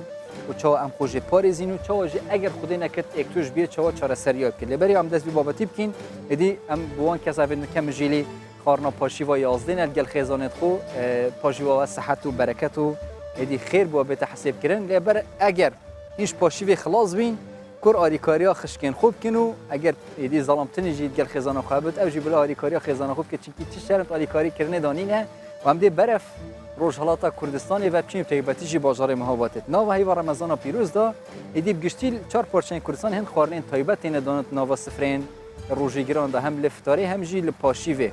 المهاباتا باشور روجهلاتا کردستان هند خارن ین تایبات لهیوا رمضان پیروز ادی خلق زیادتر حز لیتکه هم لفتاری بین خارن او خارنین هنیج زیادتر بین کلتورک جبوی مهابات و روجهلاتا کردستان برفند خارنین تایبات او پاشیف بردان که هنجی بردان گل مداون ام بو خدمت کرنوال بری لە ڕۆژهەڵاتی کوردستانی شەقام و کۆڵانەکان ڕەنگی ڕەمەزانیان پێوە دیارە لەوێش خواردنگەلێک هەن کە جگەلەوەی سوودیان بۆ ئەو کەسانە هەیە کە بەڕۆژوون ئیدی وەکو کولتورێکی خواردنیشی لێ هاتووە ئێرە یەکێک لە قەرەباڵغترین زولوبیا و بامیە فرۆشیەکانی شاری مەهابادە خەڵکێکی زۆر ڕووی تێدەکەن و هەمووشیان دەڵێن بامیە زولوبیای دوای بەڕۆژبوون سوودێکی زۆری هەیە لە دەلایلەکەیەوە کە قەندی خوێندێتە خوارە ئەو کەسانی کە ڕۆژوان بە ڕۆژوو دەبن سوف شاریان دێتە خوارەدا دەبەزێ لە بوارەوە لێرە بەرحاڵ شارێکی وەک مەهاباد بەرحاڵ بامی زولوبیا زیاتر مەصرف لێ نسبەت مانکانی پێشێ بەخاتریەوەی کە بە ڕۆژوون و فشارمان دەکەوێت زۆر خۆشە و سالمیشە لە ڕۆنی کۆن استفادە ناکە خاوێنی و ناوبانگی و شوێنەوای کردووەکە خەڵک هەر لەسەر ئێوارەوە سرە بۆ کڕینی بامی و زولوبیا بگرن هەشن لەگەڵ دەستیان قاپێک ئاشیش دەبنەوە بەڵام خواست لەسەر زولوبیا و بامیە یەکجار زۆرە و خاوەنی دوکانەکە دەڵێ دابینکردنی ئەو خواردنەی بربانگان بۆ خەڵکەکە بۆ ئەوان ئەستەما چونکە پێویستیان بە دروستکردنی 1 تۆن زولوبیا و بامیە دەبێ بەڵام دروستکردنی لە توانای ئەوان نییە چونکە زۆرە ئێرە بەتەریوەکی لە مادایەکی زۆر دەرجەیەک مادایەکی بەڕۆژ مادایەکی زۆر سالم ئیسفادە دەکات لە ڕۆن مەخصوصان ڕۆنەکەی کە پێشوو دەکەنەوە دوو ئێلا سێ دەفە زیاتر پێشوو ناکەنەوە بەقەدەوەی ئیسفادە دەکات بەلە ئەحمە زەعفرانی چاک ئیسفادە دەکات مەواتای دەرجەیەک ئیسفادە دەکات هەموو 6 شتەکانی بەڕۆژ بوو و خاوێن بۆ دەرجەیەک بووە کە ڕەمەزان هات خواز لەسەر سێکوچکەی بامی و زولوبیا ئاش و فڕنی لە ڕۆژهەڵاتی کوردستان زۆر زیاد دەکات ئێستا کە گەرمایە زۆر کەس تااقەتی نییە لە ماڵەوە دروستی بکات و ئێواران ڕوو لەو دوکانانە دەکەن بۆ ئەوەی ئەو خواردنانە بۆ سەر سفرەی بەربانگیان ببەنەوە ئەوەش هەم سوودی بۆ ئەو کەسانە هەیە کە بە ڕۆژون و هەمیش مانگێکی ئاڵتونیە بۆ شیرنی فرۆشەکانی ڕۆژهەڵاتی کوردستان ڕوسکە سادقی کوردستان 24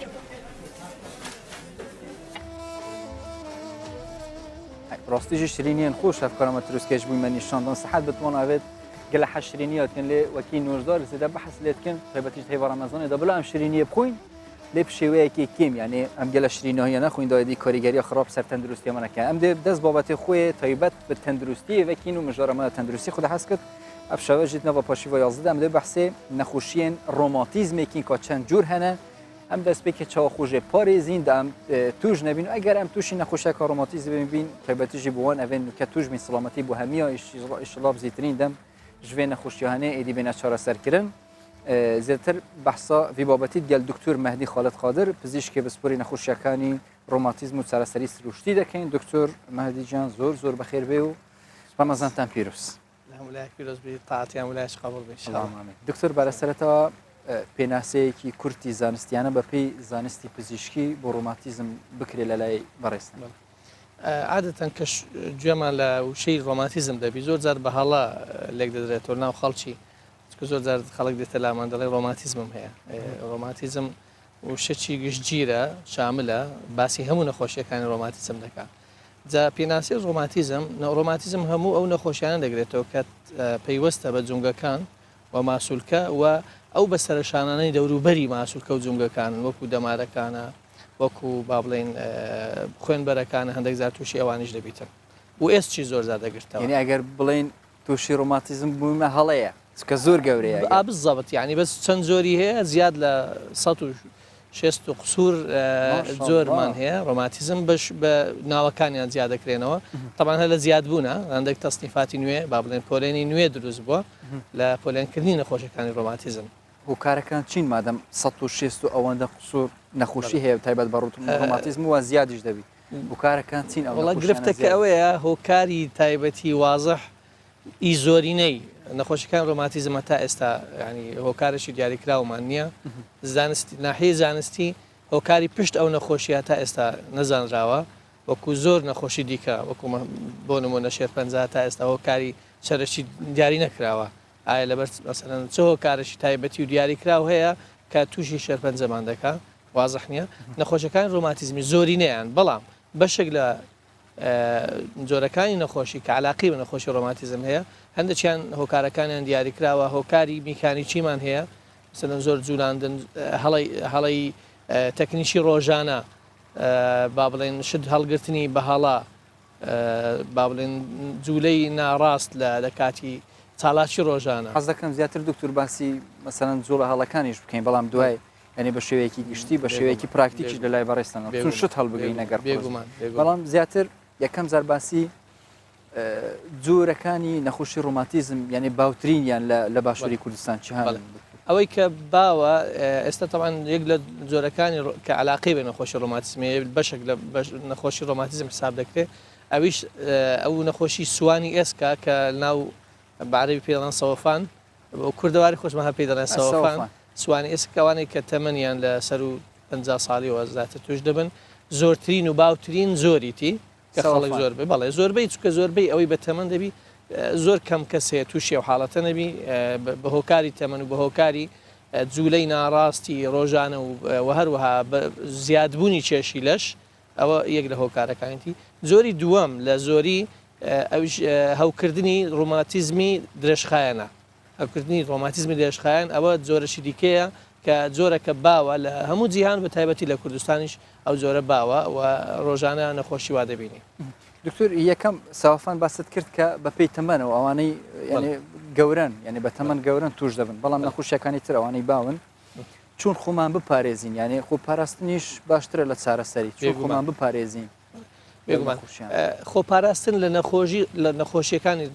تەمان بە جۆرەی پۆلێنەکەی ئەمە باسی بکەین باشترە ئەگەر نەخۆشیەکان ڕۆماتیزم پۆلێن بکەین دەتوانین پۆلێن بکەین بۆ گوێرەی ئەوەی کە ئەو نەخۆشیانێکەوە هۆکاری توشببوونیان دیار نییە ئەوانەی هۆکاری توشببوونیان دیارە ئەوانەی هۆکاری توشببوونیان دیارە خۆپاراستن وازحترە دەتوانین ئاسانتر خۆمان ئەوانە بکەین کە دیارە ئەوەی کە دیارە ئەو نەخۆشیانەیە کە لە کاتی پێکان ئیسابات مەسەلەن کە مرۆڤک تووشی ئیسابەشی دەبی حادسەی سیارەیە مەسەلەن کەوت نەخوارەوەیە یان هەڵەیەکی ناڕێکەیان پێکانی وەرزشیە ئەوانە هەمووی ئەو جۆرەی دروست دەکەن یان شت هەڵگرتنی بە هەڵەیە نووسنی بە هەڵەیە دانیشتی بە هەڵەیە مەسەلەن ئەوانە هەر لەوانە دەست پێ بکەین بڵێ دانیشتنێکی تەندروست ئێستا مەسەلەن ئەمن دانیشم چوونە بۆ ئەوەی هیچ تووشی نەخۆشیێکی تایبەت بە ڕۆماتیزم نەبم هەوکردنی ئەو جۆرەی توش دەبوو ئەو جۆرەکەی گوتمانەوەی کە هۆکاری دیار نییە کە پەیوەستە بە بەرگری لەش ئەوە نازانین هۆکارەکەی چیە یعنی خۆپاراستن لەوی هەندێک زەحمەترە بەڵام لە جۆری دووەم کە زۆربەی گرفتە باوەکانی خەڵکی مەسەلەن ئێستا ئەگەر لە هەر خەڵکەی پرسی ئەمجارێ دەڵێم ینی پرسیارەکەیە ئەگەر لە خەڵکی برێن چێ پشتی دێشی غەڵەتە بڵێن چێ پشتی نایەشی ئەوە ئێستا لە باش چێ نایەشی ینی کەم کەسێ دەستی ئێستا گەر 1000 کەسی خڕکەینەوە برێن چێ بەس پشتی نایەشی لە دانیشتنیان لە دانیشتنەوە دەست بڵێ دانیشتی تەندروست تەمان ئەگەر دانیشتن چەند جۆرە چیە لەسەر کورسی مەسەر ئەگەر لەسەر کورسی دابنیشین زۆر گرنگە ئەو کەسە یەکەم شت کورسەکەی زۆر مریحبی پشتی نەباشە بەس لە بۆ چ باشە لۆ دەقە چارێکە 20 دقاتا نیو ساعتی ئەمە 2 ساعت دادنی بەس 2 ساعت لە سەر یەک باش نییە بەڵام دەکرێت ناوبڕ هەیە مەزال هەیە جاربار لە ئەو جارشی لە بەرنامەی دیش بە پێشکەشکارە بەڕێزەکانم گوتم بەڕاستی زۆرمەی گەورەدا لێ دەکری ئاگاداری خۆتان بەزدی ینی زۆر دانیشتن ئەوەش گرفتەشی دیکەیە یانێ پێویستە خۆمان بپارێزین دانیشتنی تەندروست با بڵێن یەکەم شت بچی گوتم کورسەکە مریحبی پشتت سمتت طبقبی لەگەڵ پشتەوەی خوارەوەی کورسەکە لای پشتەوەی دکتور ئەگەر هابی زۆر کورت نیشان دەدرێم ئەوهالەکە بزەبت وا باشە باریفەجی گۆشەی گچکە لە پشتدانی لە خوارێ ئەو توشێ و گرفتەی نەبین یان باریفی تایبەتی هی پشتەیە کورسی هەیە دەتوانێت ئەوی بەکاربینی ئەو کاتی تۆزێک دێ پێشتر پشتت جوانتر ئێسراحات دەکا دادەنیشی ئەوا دەبیتن طبعا وا باشە با بڵێن ئەژنۆت کە دەنوشتێنیەوەنەوە دەرەجەیان تۆزێک زیاتریشیانی یان کەمتر مشکلەمان نییە بەس پێیەکان بە تەواوی تەبق بە لەسەر زەوی چکە زۆر جار هەیە لەسەر کورسی دادەنیشی بە ئەستەم سەری پەنجەی پێی دەگاتە ئاردی کورسەکەی بەرزە درێژبوویمە دکتۆر مەسەن ئەوەی کە بەرزبی ئەگە کورسەکەت بەرز بوو تووشی چ حاڵەتەجی دەبین مەسەن با بڵێن ئاوا سەری پەنجەیە مەجبورە چ دەکا یەک تۆز دێتە پێش ئێستا پشتم قوسەکە لەو پێشەوە هاتەوە هەموو با بڵێن فشارەکە دەکەوتە سەر خوارەوەی بڕبڕی پشتم زۆر ئەزێتی دەخوا ماسووکەکان بڕبڕی پشتی خوارێ لۆی نەهاتیە ئەوها قەوز بی لۆ پشتەوە مەفروزە لۆ پێشەوە قوسەکەی لە لای پێشەوە بی ئێستا بالعکس قەوز بەوە لۆیە وا باشە بە تەواوی پشت لە سمتە طبق بی پشتە طبق بی لەگە کورسەکەی و ئەگەر ئەو با بڵێن ئەوەی هەبیتن با بڵێن مەسنەدی تەنیشتەکانی شێبی زۆر باشتر هەتا ئەنیشکە لە سەردانی ئەوها چەندم دەدەێت دکتۆر لە سەردەی لە سەردەی وەڵاهی هەشت دەدەمێ لەبەر چکە بالیفەکەی پشتت نییەگەرەوە بە دەم دەدانێ خەتای خوم نییە لە خەتای تو نییە دکتۆر هەست پێ دەکەم ئەوها پاشامە دانیشتیمە لەسەر یعنی دەبی هەر ئەوها چەند دقەگەوها پاشای لە دوای هەست پێ دەکەی یعنی ئەتیادی دەبی دوای ئەوە دانیشتنی سەر کورسی بەڵێ ئەی دکتۆر لە بۆ شوفێرەکان باسکەین بۆ ئەوەی زیاتر کاریگەری لەسەر تەندروستیان یانیش شوفێری کردن مەسەلەن ئەوانەی کە شوفێری دەکەن بە هەمان شێوە بە زۆر جار دەبین ئەوەی کە شوفێری دەکەوە هەست دەکەی و پاڵی دایتەوە دەرێن لە دیوەخانی پاڵی دایتەوە ئەوە قاچی لێ کردەوە ئاوا سیاقی ئێستا میریش بەم دەڵێ دکتۆر دەرێنەری بەرنامە دەڵێ ئەوەی یەکەم جارە دوای دە ڕۆژ ئەوەی ڕۆژی یازدەمینە بە دڵی خۆمان دادەنیش یعنی ئەو هەلو ئەوان زۆر جوانێت لە کامێری بەڕاستیش جوانتر دەردەسم هەمی تازە هەستم پێ کرد بزەبت یعنی تو ئەوە ڕاستەقینەکە بە دەردەکەوی ئەدیەوچی دیکە کورتتر دەبی یان دەبی ئاگامان لە خۆمان لە ڕووی تەندروستیەوەش باشترە لە ڕووی ئەوەی جوانتریش دەردەکەوێت بێگومان طبعا بەنسبەت شوفێرەکان ئەو شوفێرانەی کە ڕێگای دوور دەبڕن خاستەنەوەی با بڵێن خەتی خارجیش دەکەن ئەوانەی با بڵێن سایاقی بار هەڵگرەکانن ئەوان زۆر تووشی ئەو گرفتی بەربڕی پشت دەبنەوە زۆر گرنگە هەر نیو ساعت چل دقە جارێک ئۆتۆمبیلەکەیان ڕاگرن بێنە خوارێ هەندێک وەرزشی بەسیط یعنی بەس ڕاکێشانی ماسوولکەکانیان ئەگەر هیچ ناکەن ئەمجار دەڵێن بەس لە دەوری سیارەکەی دوسێ جار بسوڕێنەوە لە دوای سواری سیارەکەیان ببنەوە وەکو ئەوەیە چۆن مەسەلەن مۆبایل شەحنی دادەبەزی ئەوەش وەکو بزەبت یعنی شەحنەی دەداتەوە بڕبڕی پشت و ئیسراحاتشی داتەوە بڕبڕی پشت دانیشتری ژەرەوە عینی وەکو کورسیە بە هەمان شێوە مەسنەدی پشتەوە لە 95 دەرەجە هەتا 120 دەرەجە ئاساییە 90 کەمتر بی مشکلەمان لە دروست دەکات زۆر دێتە پێش زیاتر قەمبور دەبێت لە پێشتەوە لە 120 زیاتریش بزەبت بە هەمان شێوە قەوساتێکە دەکەوتە خوارەوەی بڕبڕی پشت بزانم کورسی ئەوەی دانیشتنی نا ئۆتۆمبیلیشم ئەوی شتەوە نیە دەبی دوای تەماشایفرجان بەردەوام دەمی لە سەرم بابەتە بەڵام ئێستاوە دەچینە لای هاوکارمان لە کەورگوسکەوە لە کەمپی کەورگوس بزانانی ڕەوشی ئاوارەکان و پەنابەران چوونە لە ناو کەمپ بەلی تەماشا نێژە بەڕامی پاشیف بەردەوام بکە پرۆسیژی دەبێت ئەس و لێ ڕۆبینم ئەس حوسا ڕینمە خوارێ بەرەف کەمپۆ کەورگوسکی ئەفکارێمە زەردەش حەمید گەلمەدا بشوەیەکی ڕاستەخۆ زەردەشت ئەفدەمێتە باش زیاتر ئەم بەحسا ڕەوشا ئەم بژین هەم ئەوەرە هەمژی پەنابەرام کیدناوە کەمپۆ کەورگوسکێدا زێدەتر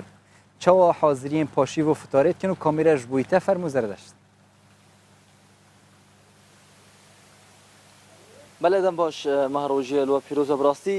لناف کامپین پنابرین روجاوای کردستان جی کو پنابرین روجاوا دست پاشی و دکن سعورات خون و کندبین کو اف گنجی دنا لناف پنابران دگره وانش خورات که باشی تجمرت بجا کات چت کی لناف پنابران عربيش خورات كم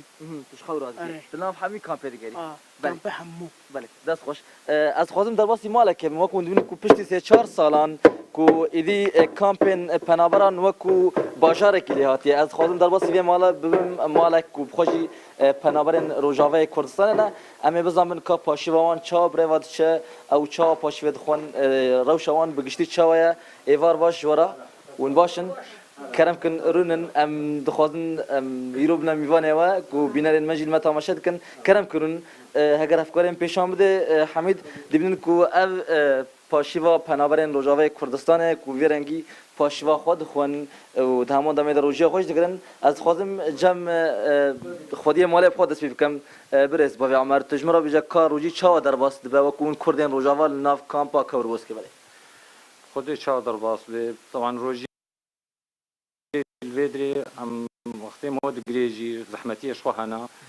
هو هسي وقتي السوري واهلي مهاجم هو بونها مثلا عائله هيك هناك الشام نعمان هن الجزيره معنا هنا دور بارا دركاتنا جوافك جنب باشر ام جركي لقينا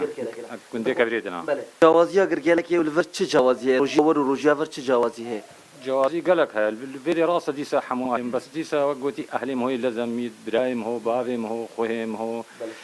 دوستم هو عامم هو حموجي دوري مهونا براسي مهو وقت رونه تين بيرام هو جبر بري هنجي مهو لفتقاه هبدو نها راسي مهو عائلة ربك جي صار صفري سير بيج دربي صفري بريان ها ام تكرم بيجن روجاوي كردستان دمك وباشيف دخور حمي مال باد الدردوره وابونها وانتني حرك الباجار كيمانه وش قولون بيجن انه او تشكاينا ما انه اهلي مهو دوري مهونا مهونا خوشا وروجي جي راسي على روجا هايفا بيروزا بس اهلی مهود بهتر تینا بیرام و مهلاوانا کتی مهم بیریاوات کی بهتر وقتی مو پاشیف جیت خو و مفتارا خو جیت وقتی هر دو وقت داجی اهلی مهود تینا بیرام گلک بس شوان وقت دبنی کل ورک هیکن فرنگن خيار ماست خورمنه زيتون از جوه دایک پرسم که از خوازم پرسم اون شبراد بناف کامپیدا یان اون رانا که حتی صحورا دیمن اون دمک خورنا خوچت کن تشتک زحمتیه یان خورنا و اولو نورمال دخون کارش مرا بیجی أنا الحمد لله حمود تشتهيا وأنا حمود تشتي شيء ذاك إنه أمد بينا الشهر حتى باشي بيجي حتى من الميجاس بيجي ذاك إنه كان يوم درازن. بله. دبجن قال خلكي رجوا قالك زيتون دخون أب زيتون عفرني يان واش خلا بركتي. از بخشج عفريني ما أب زيتوني عفريني والله قالك عشق يعني حمود تشتهيا الحمد لله. تبيجي تشيل كامبيها تشتي حازري هاي وتشتي طبعا أم طبخي وايد شيء ذاك حمود تشتهيا. بله. الصرف الطارة أم ببجنها أب سحور أم باشيفن الصرف الطارة دما ونخورنا شيء كن وكو خورنا وكو رجاوا الرجاوا أظلم كردين رجاوا بري فطارة معروك دانين وتخورما وآوا سوسي لفر أو تشتهيان كامة ونكرنش مرة بيجن. هاي بس نفسياتها إنسان نكاري بخ يعني مود داي نجم هو نكاب أهلي مو حمود وريم هنا نظر كيم هو الجمل إننا دبابيم هو يعني مود داي نجم خدم وولد راجي دم هنا أخذ بله بله برز جمرد اگر توش مرا تجي وكو كردكي روجافا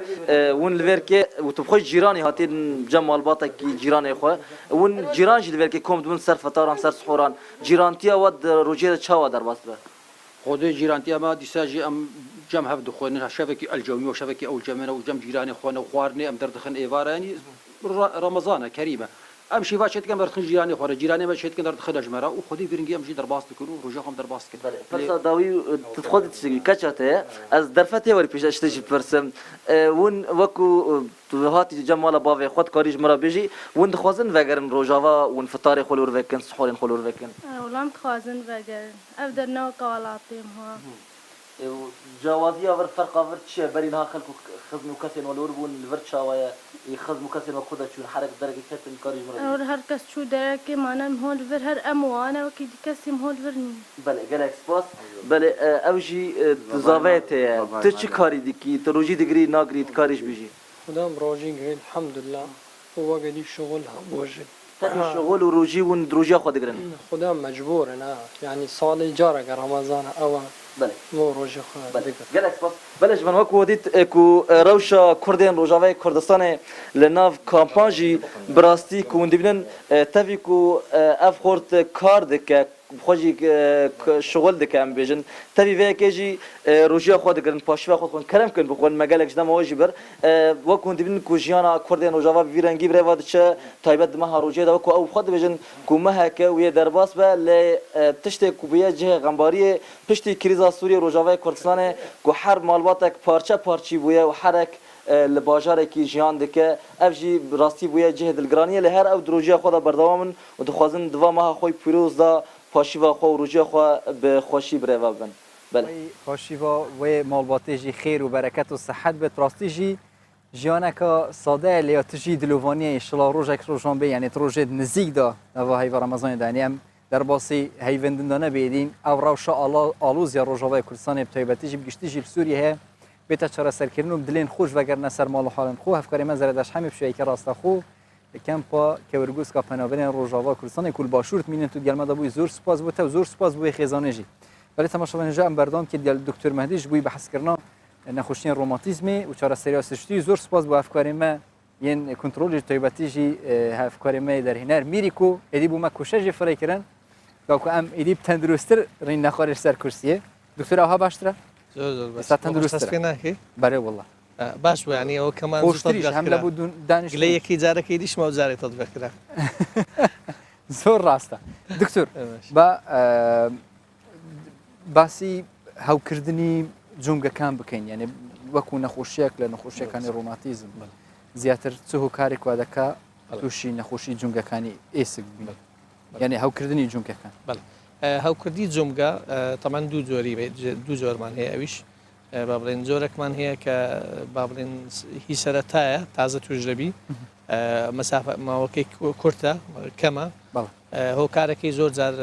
میکرۆبەکە مەسەلەن بەکتریایە ڤایرۆسە مەسەلەن لەو حالەتانە توش دەبی ئەویش عادەتەن بەکتریاک لەش هەیە لە شوێنەی دیکە هەیە دووچاری ئەو جومگانەش دەبیتن و عادەتەن یەک جومگەش دەگرتەوە زیاد لە جومگەچی ناگرتەوە حالەتەشی فریاگوزاریە ینی فریاکەوتنە زوو دەبی ئەو چارەسەری لۆ بکرێ ئەگەر ناو ئەو شوێنە تووشی مشکلە دەبیتن ینی ئەوە جۆرەکەەوە عیلاجکردنی ئاسانترە ڕاستە حالەتەشی تاریە بەڵام عادەتەن ئەو جومگەیە بە تایبەتی با بڵێن ئەگە جومگە گەورەکانی وەکو ئەژنۆ مەسەن ئەگە توشبی ئەستور دەبی دەپەنمێ ئەوە سوور هەڵدەگەڕێ و گەرم دەبی لەو حاڵەتی پێویستە بە سرنج ئاوەکەی دەربکەین و بینێرینە زەرع زانین چ جۆرە بەکتریایەکە و عیلاجی تایبەتی لۆ دەکرێت ئەوە جۆرەکەی دووەم کە علاقی بە بەرگری لەشەوە هەیە ئەو لەو جۆرەیەکەوە هۆکارەکەی دیار نییە ئەوانە شێوازی چارەسەرکردنیان زۆربەی جۆرەکانی ڕۆماتیزم لێک نزیکن ڕاستە هەندێک دەرمان جیاوازیان هەیە زیاتر چارەسەریان بە دەرمانە لەگەڵ هەندێک ڕێنمایی ڕۆژانە چاڵاشی ڕۆژانە وەکو هەستان دانیشتن و بابەتەشی تایبەتی هەیە کە پێ دەڵێن پاراستی جومگەکان چۆن جومگەکان پارێزین کاوە لە بۆ هەموو نەخۆشەکانی ڕۆماتیزم بەکاردێ بەو جۆرانەی کەوە هۆکارەکەیان دیاری کراوە ئەوەی دیاریش نەکراوە پاراستنی جومگەکان بەڵێ چۆنی بپارێزین مەجموعەک بنەمامان هەیە یەک لەو بنەمایانە یەکەم شت دەڵێن زۆر زەختمەکە سەریان فشارمەخە سەر جمگەشی دیاریکراوە بە تایبەتی بۆ ماوەشی دوور و درێژ زۆر جار مەسەرەن هەیە لەسەر ئەنیشکەچی پاڵ دەداتەوە زۆر ئاوا پاڵ دەداتەوە زۆر مۆماوەکی زۆر زەخت لەسەر ئەو جمگا ئەو جمگەی ئەزیەت دەدا بە تایبەت ئەگەر نەخۆشی ڕۆماتیزمیشی هەبی ئەوانەی نەخۆشی ڕۆماتیزمیان هەیە زۆر گرنگە زەخت نەخەنە سەر جمگەکانیان ئەگەر پێویستیان بە جمگەکانیشیان بوو زوو جمگەکان بگۆڕن ینی شێوازەکەی بگۆڕن شێوازی کارکردنیان بگۆڕن خاڵەکی دیکە ماسوولکە گەورەکان بەکاربیین لە زیاتی ماسوولکە بچووکەکان بۆ نمونە کاتێک دەتەوێت شتە کەڵگری با بڵێن ماسوولکەکانی ڕان ماسوولکەی بەهێز و گەورن ئەو باشترە لەوەی خۆت بچەمێنیەوە ئەمە زۆربەی جار خۆمان دەسەمێنینەوە دکتۆر ئەگەر بەس میر ئەگەر هاوکارانمانیش هاوکارمان لەگەڵ مەسەن دکتۆر ئێستا دەمانەوێت شتێکی قڕس هەڵبگرین مەسەن بۆ نمونە نەک قڕس قەڵەمێک لە ئەردی بوو بە شێوێک چۆنی هەڵگرین ئاساییە بە هەستین بۆ ئەوەی زیاتر زۆر باشە با بڵێن بینەرانیش ئەو قەلەمەی جەناوت بە ئەو وەرگرین با بڵێن ئەو قەلەمە لێرە کەوتیە چۆنی هەڵگرمەوە مە زۆر جارە چ دەکا یەکسەر ئاوا خۆی دەچەمێنێتەوە ئەو غەڵەتە ئاسایی هەڵیگرەوە يعني بەبێ ئەوەی پشتت خوار بەڵێ بەبێ ئەوەی پشت بالضبط طبعا دەکری ئەوە بۆ شێوازەی بە مهم بەڵام ئەوە نامێنەوە دەخێر نابی ئەو چەمانەوە هەڵەیە وڵی زیدەتران فێ کۆبام بە حسابی خۆمان ئەوە ڕێگایکی کورترە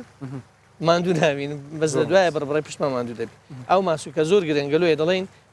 ئاژنۆت بەکاربینە لە زیاتی پشتت یعنی دادەنیشین شتەکە هەڵدەگرین و هەڵدەستینەوە بۆەوەی کاریگەری لەسەر پشتمان ئەدیە گەشتەکە قورسبی بە هەمان شت کە تەمان گەشتەکە قرس بوو با بڵێ ئەگەر ئەو مێزەوە هەڵی ناگرم هەڵم گرت نزیکی دەخەمە لە خۆم ئەو جابەرزی دەکەمەوە ئاوانە کە ئاوە ئەو تەمان ئەنیشک و شانیشی مەزیێت دەدەم لە خۆم نزیک دەکەمە قورسایەکی کەمتر دەبتەوە ئەوانەوە قاعدەی فیزیایە ینی ئاسایی نوێڵ بزەبت ینی زۆربەی گرفتەکانی پشتێشە و ئەوانە زۆربەی ئەو هەڵەیە هاشتم هەڵ نەگرتیەوە بە محتەڕەمی بە زوانی بۆی تەمان ئێوەی ئیشارەتێکی دیکەشی هەیە لێرە شارەتەکەوێ سبحانەه وتعالى ئینسانی دروست کردێ سەربەرزبی و قامەتی جوان بی زۆر ڕاستە ینی لۆی درستی نەکردێ سوزدە ببا خۆی بچەمێنتەوە بەس لە نوێژە لە نوێژیش بە هەمان شێوە ئەتو چ دەکەی ئەژنۆ دەگری هەتا زەقت لەسەر پشتت نەبی یعنی هەتا حرکاتی نوێژی بۆ ئەوەدان ڕێ هەتا تەندروستیمان پاراستێمە تایبەتی جومگەکان بێگومان خوا خێرت بنووسی ئەی دکتور سەرما و گەرمە چەند کاریگەری لەسەر توش بووم بە زیاتر هەوکردنی جومگەکان دەکەڵێ دوای دەچینەوە سەر نووسنیش بێگومان متأکدم غەڵەتیش دەنم بالضبط مەوزوعەکەی ناو خەڵکی باوە دەڵێ لە سەرمایە تووشی ڕۆماتیزمی بووم ئەوە طبعا ناحیە علمیە و ڕاست نییە ئەو قسە لە سەرمایە تووشی ڕۆماتیزمی نابین بەڵام ئەگەر یەکێک تووشی ڕۆماتیزم بوو یان ڕۆماتیزم با بڵێن هەوکردنی جومگەکانی هەبوو بە سەرما زیاد دەکا حاڵەتەکەی یعنی پێشتر کابرا توش بووە بەڵام بە سەرمای زیاد بڵێ زۆر جاریش ئەوە علاقی بە هەوکردن نییە هەر تەنها با بڵێن ڕقبوونی ماسوولکەکانە ڕقبوونی ماسوولکەکان وا دەکا پۆلەکانیش دێن ڕقبوونی ماسوولکەکان وا دەکا یعنی لە کاتی سەرمابوون چێ ماسوولکەکان گرژ دەبی ئەگەر سەرمایەکە زۆر بوو گرژبوونەکە زیاد دەبی هەست بە ئێش و ئازار دەکەین یعنی نەک جومگە ماسوولکەیەوە ماسوولکەیە طبعا عادەتەن جومگەش چۆن دەجوولێ طبعا جومگە چییە بێگەیشتنی دوو ئێسگیان زیاتر با بڵێن پێک دەگەن شوێنێکی جوولە دروست دەکەن شوێنێک مەفسەڵ ینی ئەو شوێنە جوولەی لێ دروست دەبی جوولەش بەخۆی ئێسکی بەخۆی ناجوولێگە ماسوولکە نەیجوولێنی زۆر ڕاستە ئەی دکتۆر قەڵەوی و لاوازی مەسەن بۆ نمونە کەسێک زۆر قەڵەوە زیاتر معڕەزە بۆی تووشی هەوکردنی جومگەیانیش بەگشتی نەخۆشەکانی ڕۆماتیزم هەر بەخۆی قەڵەوی نەخۆشیە و کاریگەری لەسەر زۆربەی نەخۆشیەکان هەیە ینی بێزگە لە اختصاصی خۆم ینی بێزگە لە پسپۆریەکەی خۆشمان هەمومان دەزانین تاسی لەسەر فشاری خوێن چەوری شەکرە ئەمی هەیە ئەوەی علاقی بەمە هەیە ئەسڵەن تو حسابکە ئەگەر ئەو مێزەی بەردەستمان ئەگەڵ مێزی بەدەستمان دوو بەرداغی لەسرە قورسایەکەیان لەگەر مۆبایلەکەی جەناب تو ئەو کاغەزە و قەلەمە قورسایەکەی کەمە باش ئادیەگە ئێستا بچین تەڵنەکی بخەینە سەر ئەو جومگەکانی مێزەکەی چیان بەسەر دێ تحمل دەکرد لەوانەیە فترەك تحمل کەم بەس لە دوایێ هەر حرەکەی غەڵەت چی لێ دێ تەماشای لەشی مرۆڤ جووا بکە طبعا زۆرترین قورسایی دەکەوتە سەر ئەو جومگانی کە زۆرترین وەزن هەڵدەگرن ئەژنۆ بە تایبەت ئەژنۆ لێش سەوفانی ئەژنۆمان گەلێک زۆرە ئەوجا دوای باسی سەوفانی ئەژنۆ دەکەین و چون یعنی چارەسەر بکرێت دکتۆر بەڵام ئێستاوە دەچینەوە لای زاخو کۆدەلال هەفکاری ئیسلام یوسف دشوەیەکە ڕاستە خود یەڵمەدە پشتێکی دەڤەگەر نەبێت دکتۆر بەر تەماشاوان هێژە بەرنامەی پاشیف بەردەوام کەمی بەرەف زاخو کۆدەلال و چون هەفکاری ئیسلام یوسف شوەیەکە ڕاستە خودت گەرمەدەوە ئیسلام ئەفدەمێتە باش ڕێز و سڵاوەتمێ تایبەت بۆ زاخو کۆدەلال ڕۆژی نوێژێن خەلکی زاخو پیرۆز یعنی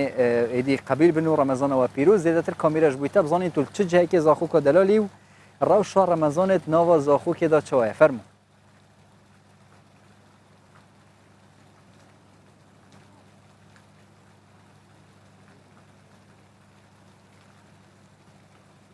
جوان دەمێتە باش بتن ڕێز و سڵاوش زاخۆش بەرز و بلندیە پرادەلالی بۆ تەو هەمی بینەرێن کوردستان و 24 و هەمی کارمەندان بن هەلبەتە پارشیڤێکا جودا کەش و هەوایەکێ جودا لە پشت من هەیە و ئەوژی بحكم هندێک و زاخۆ سەرسنوورە ڕێژایەکە زۆرە شوفێرên Bakurê Kurdistanê deverên diyên Tirkiya di rêya Zaxo da qesta nav sinûrê herêma Kurdistanê û dîsan başûra Iraqê ji dikin û hatnûçûnê vê deverê da dikin. Ji ber ku Remezana hindekî ew li ser rê pêdivî Rawistanê dibin, niha ev tirimbêlên wana hemî barkirî ne bi barên cida keresteyên xwarin û vexwarinê fêqî ku bo Hewlêrê, Silêmaniyê, bo Kerkûkê, bo başûra Iraqê bo tevaya van devera diçin. Lê ji ber ku di rê da ew jî rojiyan digirin, lê devê rê li Zaxo dimînin, gelek caran bo paşîvê, gelek caran bo fitarê dimînin, dîrî xêzanan xwe li vê derê nava panzînxaneyan da paşîvê deynin awayekê cuda, dîrî ji zaroyên xwe paşîvan dixwin. Min divê zêdetir ji van ez biçim aliyê wana bizanim ew digel Remezanê çawanin di ser van riya di şoferiyê da dîsan li Zaxo di nav xelkê da بله پارشیوا و عافیت بتن. بله. اول سلام على الكردستاني خوي عراقي دكم. خودش توان راضي به كروان خودي روناي بترول. ناند الشفيره، شفير جي ممنونن. موضوع طبعا خوشك ام قال لك جوان بدهم بزانن هين تقال روجيا تشوان الشوفيريه دا كان زحمه والله سيدة ايرام هذا قمرقي قال لك ازدحام قال لك اختياريه ما هن نكارن بمشن جنجه ما هن نكارن اختياريه ما نكارن قال لك ام زحمت ديك شيلن هيفيرو جاد كرج مسؤوليه مازن ايه قمرقي علاجك اللي في شيء بك بله قال رمضان ان شاء الحمد لله مرجع خد قرن باشي ام تير الفرترا اوستن ام سبيم در هر اربيله مبارك حواله بكن ماشا زور سپاس شوفرن دیل ویدره انا مدوی پرسیار جه بکم تاما وان خوارنا وان پاشیوا ادیتره دیری مال دیری زاروان دیری دیکا زاروان چاوایا تو چت بیجی چاوا بله ناولی مخیراتن سری ماتن سر چای ماتن اولی سلاوی خو اسرق مسعود برزانی دکم و پشمرگی قهرمان از گلک ممنون خودی خواری ما ویدی گلک خوشه دوری زاروک نخواج يعني طبي كي جي زاروك عايري فيدي عايري بس الفيديو ام قال لك مرتاحن ام قال لك كيف خوشن الحمد لله شي فيما وقت افطاري ما تيت افطاري ما خواري ما حاضره وسحوري ما جي سحوري خواري ما جي حاضره ام خواني خذوا خون الفيديو جي برادي ما هي الحمد لله حتى ما قال لك خوش الفيديو اديروا النوت وشرا تيم عراقي بخدي وك روناي بترول اجبو خدمتي تشتكي دي بيجم اف طعما و خوارني جواكي ديا زارو خوش يعني ايه بخدي بيجم تا خوش دروا ناقص خوش بس يعني بشكل باش يعني راستي خوش تزاني خديش راضي وسباس قال لك بله مدفيد بتشملها شوفير اكيد ترى جوان ديار او جهر تم خريبيا خوارنا نان هفجين خا بجن ديكا زاروكا دكن بيجا افي طعما شين دستيت لينين افراستي الفيري وك شوفير چند سال چنو تين خلكي باكور كردستان دگل باشور سردري اوت گليك چايا الفيري چند خلك پشوازي الوت که چايا سريدا سپاسیا گری کردستان دکم رمضان شریف هر چهار پارچه کردستان پیروز دکم و سپاسیا ودکم قناه 24 و چون اتنا ما باش الحمدلله گلمه باکور یه ملت ترک تیوی داره ته باشور کردستان ملت می باشور اوجی باشد zaten کردستان دا گلی کرد د مرتبونه خدا دنیا د جای کی جدا ہے ملت حمقه جی وزانه ملت می باشور جی باش الحمدلله ام جی ممنون علی مهوانداری دا چون اتنا ما دا منزخانه ما روناهی دا جی د پاشیو دا د وقت افطار دا شویری خورا ملت خورا خدمت دنا چه وقتی وره ام نواره حاضرین و سایقی ما شویری مرجم گله کی سپاسیاوات کن باش زور سپاس بله مدوی بس بزن دوی ردا چون هاتنا دا روجی گرتن چنج بو ای زحمت چنج جرا دوی ردا هن رادو استنج بوی کو بویر رودان چنبن قضا چنبن ودیش بوی ما ام سانی رو دجاسه جرام دراوستن yani bu kuani am bakan bimşin boy am beni bedin arabam na açık ne bunu boy kaza ne ki album kalmış veri başure Kurdistan xalq ça pêşwazî li wed Ramazanê de hatnû çûnavet gel şofêra gel ul verê şofêr yani izaca hevdû dikin hinin izac bin hevdû خودی ویده ممنون ویده جم و پیچی که ما گمرک پیچی ما اشکنجه کشن ویده او زاف نخوشا لیافر ویده گلی سفیر ممنون yani.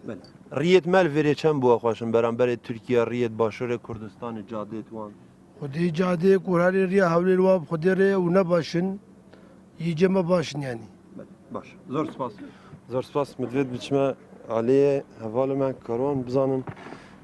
کاروان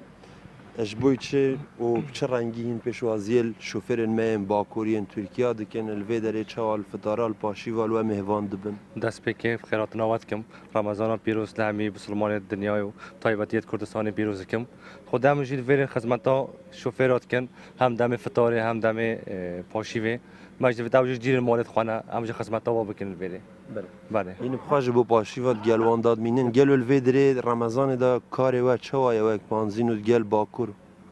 خود طبعا هم هنده جوراج گل وات خون هم بختار ویره بنام پیک و پاشی و خواه فتاره خواد خون ام رمضان دا جی هر سهر روجا فتاره هم پیک وات خون هم الویره نه وکی شولشی طبعا شول شبای رمضان چطور بیشنو که رمضانه نوکا باشتره الحمدلله باشتره بله زور سپاس بود عزیزی برای پارچیوا و عافیت به جوان ادی به وی آوایی لگلک پانزین خانه این زاخو به وی رنگی فتاره جو کدیسان پارچیو جتین دینان مگوش بری زاخو سرسنورش بروی چنده اف شوفرین جباکور جدورین دین ترکیه دین بلکه دویر دا گلک درجه ریاوانا تیم برف باشور کردستان عراق نچارن لگلک جنوسا به وی آوایی راواستنو دیری زارو مالن خواه پارشیو بخونو ادیتر روژین خواجی تمامی رمضان به وی آوایی بره دکن اسلام دستت خوش بنو ایدی صحت و خیر و برکت بد بوان شوفران وینو کم جیلی خارنا پاشیو تا گلک بحثا خارنا دسته خیزانه یعنی کابانه که راستیشی دیاره تو گل حش خارنا دسته خیزانه خود که تعافیت بد خارنا دسته خیزانه تجی خود امری و بوی کدو دریش که اسلام یوسف شوی که راستا خوش زا خود گلما دا بوی زور سپاس به اسلام هر بجی ولی تماشاوان نظام بردام که سر بابت نخوشی روماتیسم چهار سری سروشتی دیال دکتر مهدی پیشتر به تمام بوین بحثی سوافهم بکن با یکم زار اموجگاریت هم چهار سریش لبو از بیشمدهی که خوی دی اوجی پراستیشی گلک گازنده ج چوکین خود کرد او بجد او توشی نخوشی سوافان و چوکا بیا سلامتی بد بوده کامن وری از دست شوبته ما چیت کم و باش گوی خوب ده آخفتنین دکتری بلکی اشلا چهار سریه الجام دکتری ورگیری چی گله سردان دکترا که حتی نکات بجن ادی به چهار سریه باشترین چهار سری لبو سوافان دکتر کاتێک باسی چارەسەری سەوەفان و یان کوردیەپەتیەکەی سوانی ئێسک دەکەین چەند ڕێگایەکمان هەیە ڕێگای بێدەرمانمان هەیە با بڵێن یەکەم شت و گرنگترین شت کەمکردنەوەی کێشی لەشە یعنی دەبێت یەکەم زار ئەو کەسێک قەڵەوی دەیبێت یەکەم زار خۆی لاوەست ئارێوەڵ ئەوەل پێشەم شتێکی وەکو ئەوەی باسمان کردیانە تو ئەو قورسایی لەسەر جومگەکەی کەم کەینەوە با بڵێن جوولەی جومگەکەی ئاسانتر دەکەین ئەوە پێشەم شتەچیانی هەموو نەخۆشک ئەوە ڕقەم یەک دووەم وەرزشکردن ڕۆیشتن ڕێکردن مەتەلەن زۆر پێویستە ئەو کەسانە چونکە چەندە کەمتر بجوولەین ماسوولکە و ماسوولەکان لاواز دەبن یەکەم شت دووەم جومگەکانیش لە کار دەکەون ینی ئەگە تەشبیهیکەی بە هەر دەرگای ماڵێ یان پەنجەرە کە زۆر نەکرێتەوە جام دەکوانە ناتوانێت جومگەش بزەبت ئەوەش هەموو دێ قرتە قرتی دێدەنجی دێ چون جومگەکانم پاشان طبعا دەرمان دێتە گۆڕێ مثلەن طبعا پێشویش چارەسەری سروشتیش بە هەمان شێوە بەکارهێنانی کۆمەڵک ئامێری پزیشکیمان هەیە ئامێری فیزیاییمان هەیە یعنی چارەسەری سروشتیمان هەیە دکتور بەبێ ئامێری پزیشکی بەڵ وەرزشکردن و هەندێک ڕاهێنانی تایبەت هەیە بەشەکە لە چارەسەری سروشتی کاتێک باسی چارەسەری سروشتی دەکەین باسی تەنها ئەوە ناکەین ینی با بڵێن تەنها وەرزش بەڵکو ئامێر کۆمەڵک ئامێرمان هەیە هەندێک کەس واتی دەگا چارەسەری سروشتی واتە هیچ دەرمانێکی بەکارنانی بەس جیا و نازام چی ئەو شتان دەخۆی علاقەی بەوینە ئەوە پێ دەڵێن ئەوە تەمان طبی با بڵێن یا پزیشکی گژ و جیا و خواردن پێدەگوت شتێکی جیاوازە چارەسەری سروشتی کە ئەسڵ و ڕاستەکەشی پێ دەڵێن چارەسەری فیزیایی چونکە علاقەی بە جوولە و ئامێری فیزیایی هەیە گەرمیە و هەروەها ڕاهێنانە بۆ نەخۆشەکەی دەکەی گەرمی بە شێوەیەک چەند ئامێرەکمان هەیە لە نەخۆشخانەکان لە سنتەرەکانی چارەسەری سروشتی هەیە ئەو با بڵێن شوێنەی با بڵێن ئەژنۆیە گەرمی بۆ دادنین هەندێک جار هەندێک ئامێری دیکەمان هەیە کارەباییە ئەو گەرمیە دەکرێت مەسەڵەن بە گەرما و یانیش بە شتێکی دیکەبی هەتا ئەگەر مەسەن شوێنەکە گەرم دەبی بەڵام کاریگەرێکی کەمترە ئەو ئامێرانە گەرمیەکەیان زیاتر دەستە ژوورێ هەرچی گەرمی ئاساییە یان دێمکەیە مەسەن زۆر جار بەکاردێ گەرمیەکەیان ڕووکەشە تەنها 1 سانتیم یان کەمتر لە سانتیمەک دەستە ژوورێ با بڵێن ئەوەکەی کەمتر دەبێت بەڵام لە گەرمیەکەی گرنگتر وەرزشەکەیە لە ئامێرەکان گرنگتر وەرزش و ڕێنمایی ڕۆژانە مەسەن ئەوانی کە ئەژنۆیان بە تایبەت ئەوانی ئەژنۆیان گرفتی هەیە گرنگترین شت کاتێک بەکارهێنانی با بڵێن دەستا و ئاودەستی دەبی پێویستە ڕۆژاوایی و کورسیبی غەربیبی نەوەک شەرقی خۆمان بەکاربێ با بڵێن سەرکەوتنی قادرمە هاتنە خوار سەرکەوتن سەر هەوراز نشێ و ئەوانە باش نییە بۆیان ڕۆیشتنی ئاسایی لە با بڵێن سەرزەوی تەخت مشکلەمان نییە ئەسڵەن شتەی باشە باشترە بە شەرتێک تەمانەویش ئەوەی خۆی هەیە ینی عادەتەن ئەوانی لەو تەمەنەی توش دەبن نەخۆشی دیکەشیان هەیە ڕێنمایی دکتۆرەکانی دیکەش لەگەڵ دابنێ مەتەلەن ڕێکردن باشە بەڵام حدودی هەیە مەسەلەن ئەویش بە هەمان شێوە لەگەڵیشی مەسەلەن ئەمن هەمزارە پیان دەڵێ ئەمە نەخۆشانەی ئەژنۆیان گرفتیان هەیە با بڵێن سەوەفانی ئەژنۆیان هەیە لەسەر عەرزی دامەنیشە تا پێت دەکرێت لەسەر کورسی لەسەر قەنەفا شوێنت بەرزتر بی هەتا لەسەر عەرزیش من و لەسەر زەوی من و لەبەر چونکە کاتێک کە لەسەر زەوی دەنووی کە هەڵدەیەوێ هەڵستەوە قورسایی زۆر دەکەوتە سەر ئەژنۆی بەڵام کاتێک کە لەسەر قەنەفێ یان لەسەر سیسەم لەسەر قەلوێڵی دەخەوی لە کاتی هەستانەوەی مرحەلەك چوویتە پێش قۆناغ لە هەڵسانەوە نزیکە ئەژنۆی نەوە دەرزای لەسەر ئەژنۆی نامینێ و دەتوانی بەس بەدەستەکانی قورسایی لەسەر ئەژنۆی کەم کاتەوە ئەوە تەمان زائیدن دەرمان بەکاردێ لە بۆ با بڵێن گرفتی چارەسەری بنەبڕمان هەیە لە بوو سەوەفان یانیش چارەسەری بنەبڕ دەشتەرگەریە نەشتەرگەری گۆڕینی جومگەکانە گۆڕینی جومگەکان یانی بەکاملی جومگەکان دەگوڕ بەڵێ ئاپلاتینیە بۆ دادنێن با بڵێن ئەوە چارەسەری ئەساسی بنەبڕە بەڵێ بەڵێ ئەی دکتۆر با باسی بێهێزبوونی جەستە بکەین جاری وە هەیە مەسەن جەستەمان زۆر بێهێزە لاوازی چون بتوانین ئەو لاوازیە یانیش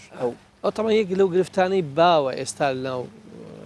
لە وڵاتی مەش پەیدا بووە تەمان لە خەلی جوانە شەر هەیە لە وڵاتانی کەەوە ڕۆژ گەرمە خەڵک زۆر خۆی ناداتە بە ڕۆژێ گرفتەمان توش دەبی کاویش کەم بوونی کەمی ڤیتامین دیە لە لەشمان ئەویش کە عادەتەن لە ڕۆژ وەری دەگرین لە پێستەماندا و با بڵێن ڤیتامین دی دروست دەبی کەمی خۆدانە بە ڕۆژ یەک لەو گرفتانەیە یعنی دەبێ هەرچەند پێمان بکرێت لە بەر ڕۆژ بین هەرچەند پێمان دەکرێن زۆریش نە دکتۆرەکانی نەخۆشی دکتۆرەکانی پێستی ئێستا لێم عادز دەبن دەڵێن ئەمن غەڵات بووم دکتۆر هەردەمنا ڕۆژانە دەدەقە چارێگەک ئەگەر هەموو ڕۆژش دەمو دوو ڕۆژجارێک لە نوۆی بەیانی تاسەی پاشنیوەڕۆ ئەو کاتە باشترین کاتە و تەنها بێهێزبوونی جەستەش هەر هۆکارەکەی ئەوە نییە بەڵام ئەو هۆکارە باوەکەیە کە ڕۆژانە دەیبینی خۆزگە زیاتر باسی ئەو نەخۆشیانەی ڕۆماتیزمان کرد بە بەڵام ئێدی یعنی کات هەر هەند دەمی دەتەمە زۆر سپاس دکتۆر مەهدی خالد قادر پزیشکی سپۆری نەخۆشیên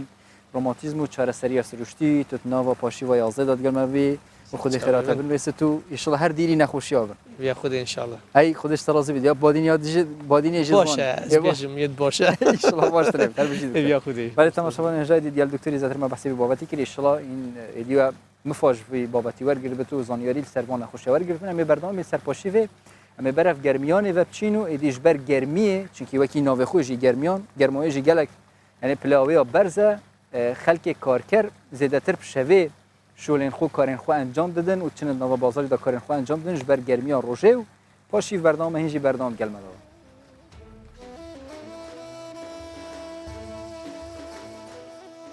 بەڵێ شەوتان باش دیارە ئێستا من هاتوومەتە یەکێک لە شەقامەکانی گەرمیان کە شەقامێکی سەرەکیە لێرە بە شەوان خەڵکی گەرمیان لەسەرم شەقامانە و شەقامەکانی دیکەی ناوشاریش دانیشن لە هەموو شارەکان و ئەم گەنجانەیش زیاتر کە گەنجەکانن دانیشن لە دەرەوە تاوەکو درنگانێک گەنجەکان ئەمێننەوەی تر سەرقاڵە بن بە چاخواردن و بە دەمەتەقەی خۆیان و بەو یاریکردانەی کە لێرە زیاتر باوە بەڵام من ئەم شەو هاتوومەتە لای ئەم چای فرۆشە کە چایەکەشی زیاتر چایبان خەڵوزە ئەمەوێت خۆی قسەم بۆ بکە شەوت باش و پێشم بڵێیت بەم ڕەمەزانە تا چەند بازارت هەیەوە تا چەند چایەکەت لەلایەن ئەو مشتریانەی لە دەوروبرت کۆبوونەتەوە لە شەوانی پێش ڕەمەزان زیاتر چایە خۆن یاخۆت چایەکە بەکارهێنن وڵی چایبان خەڵۆز خۆی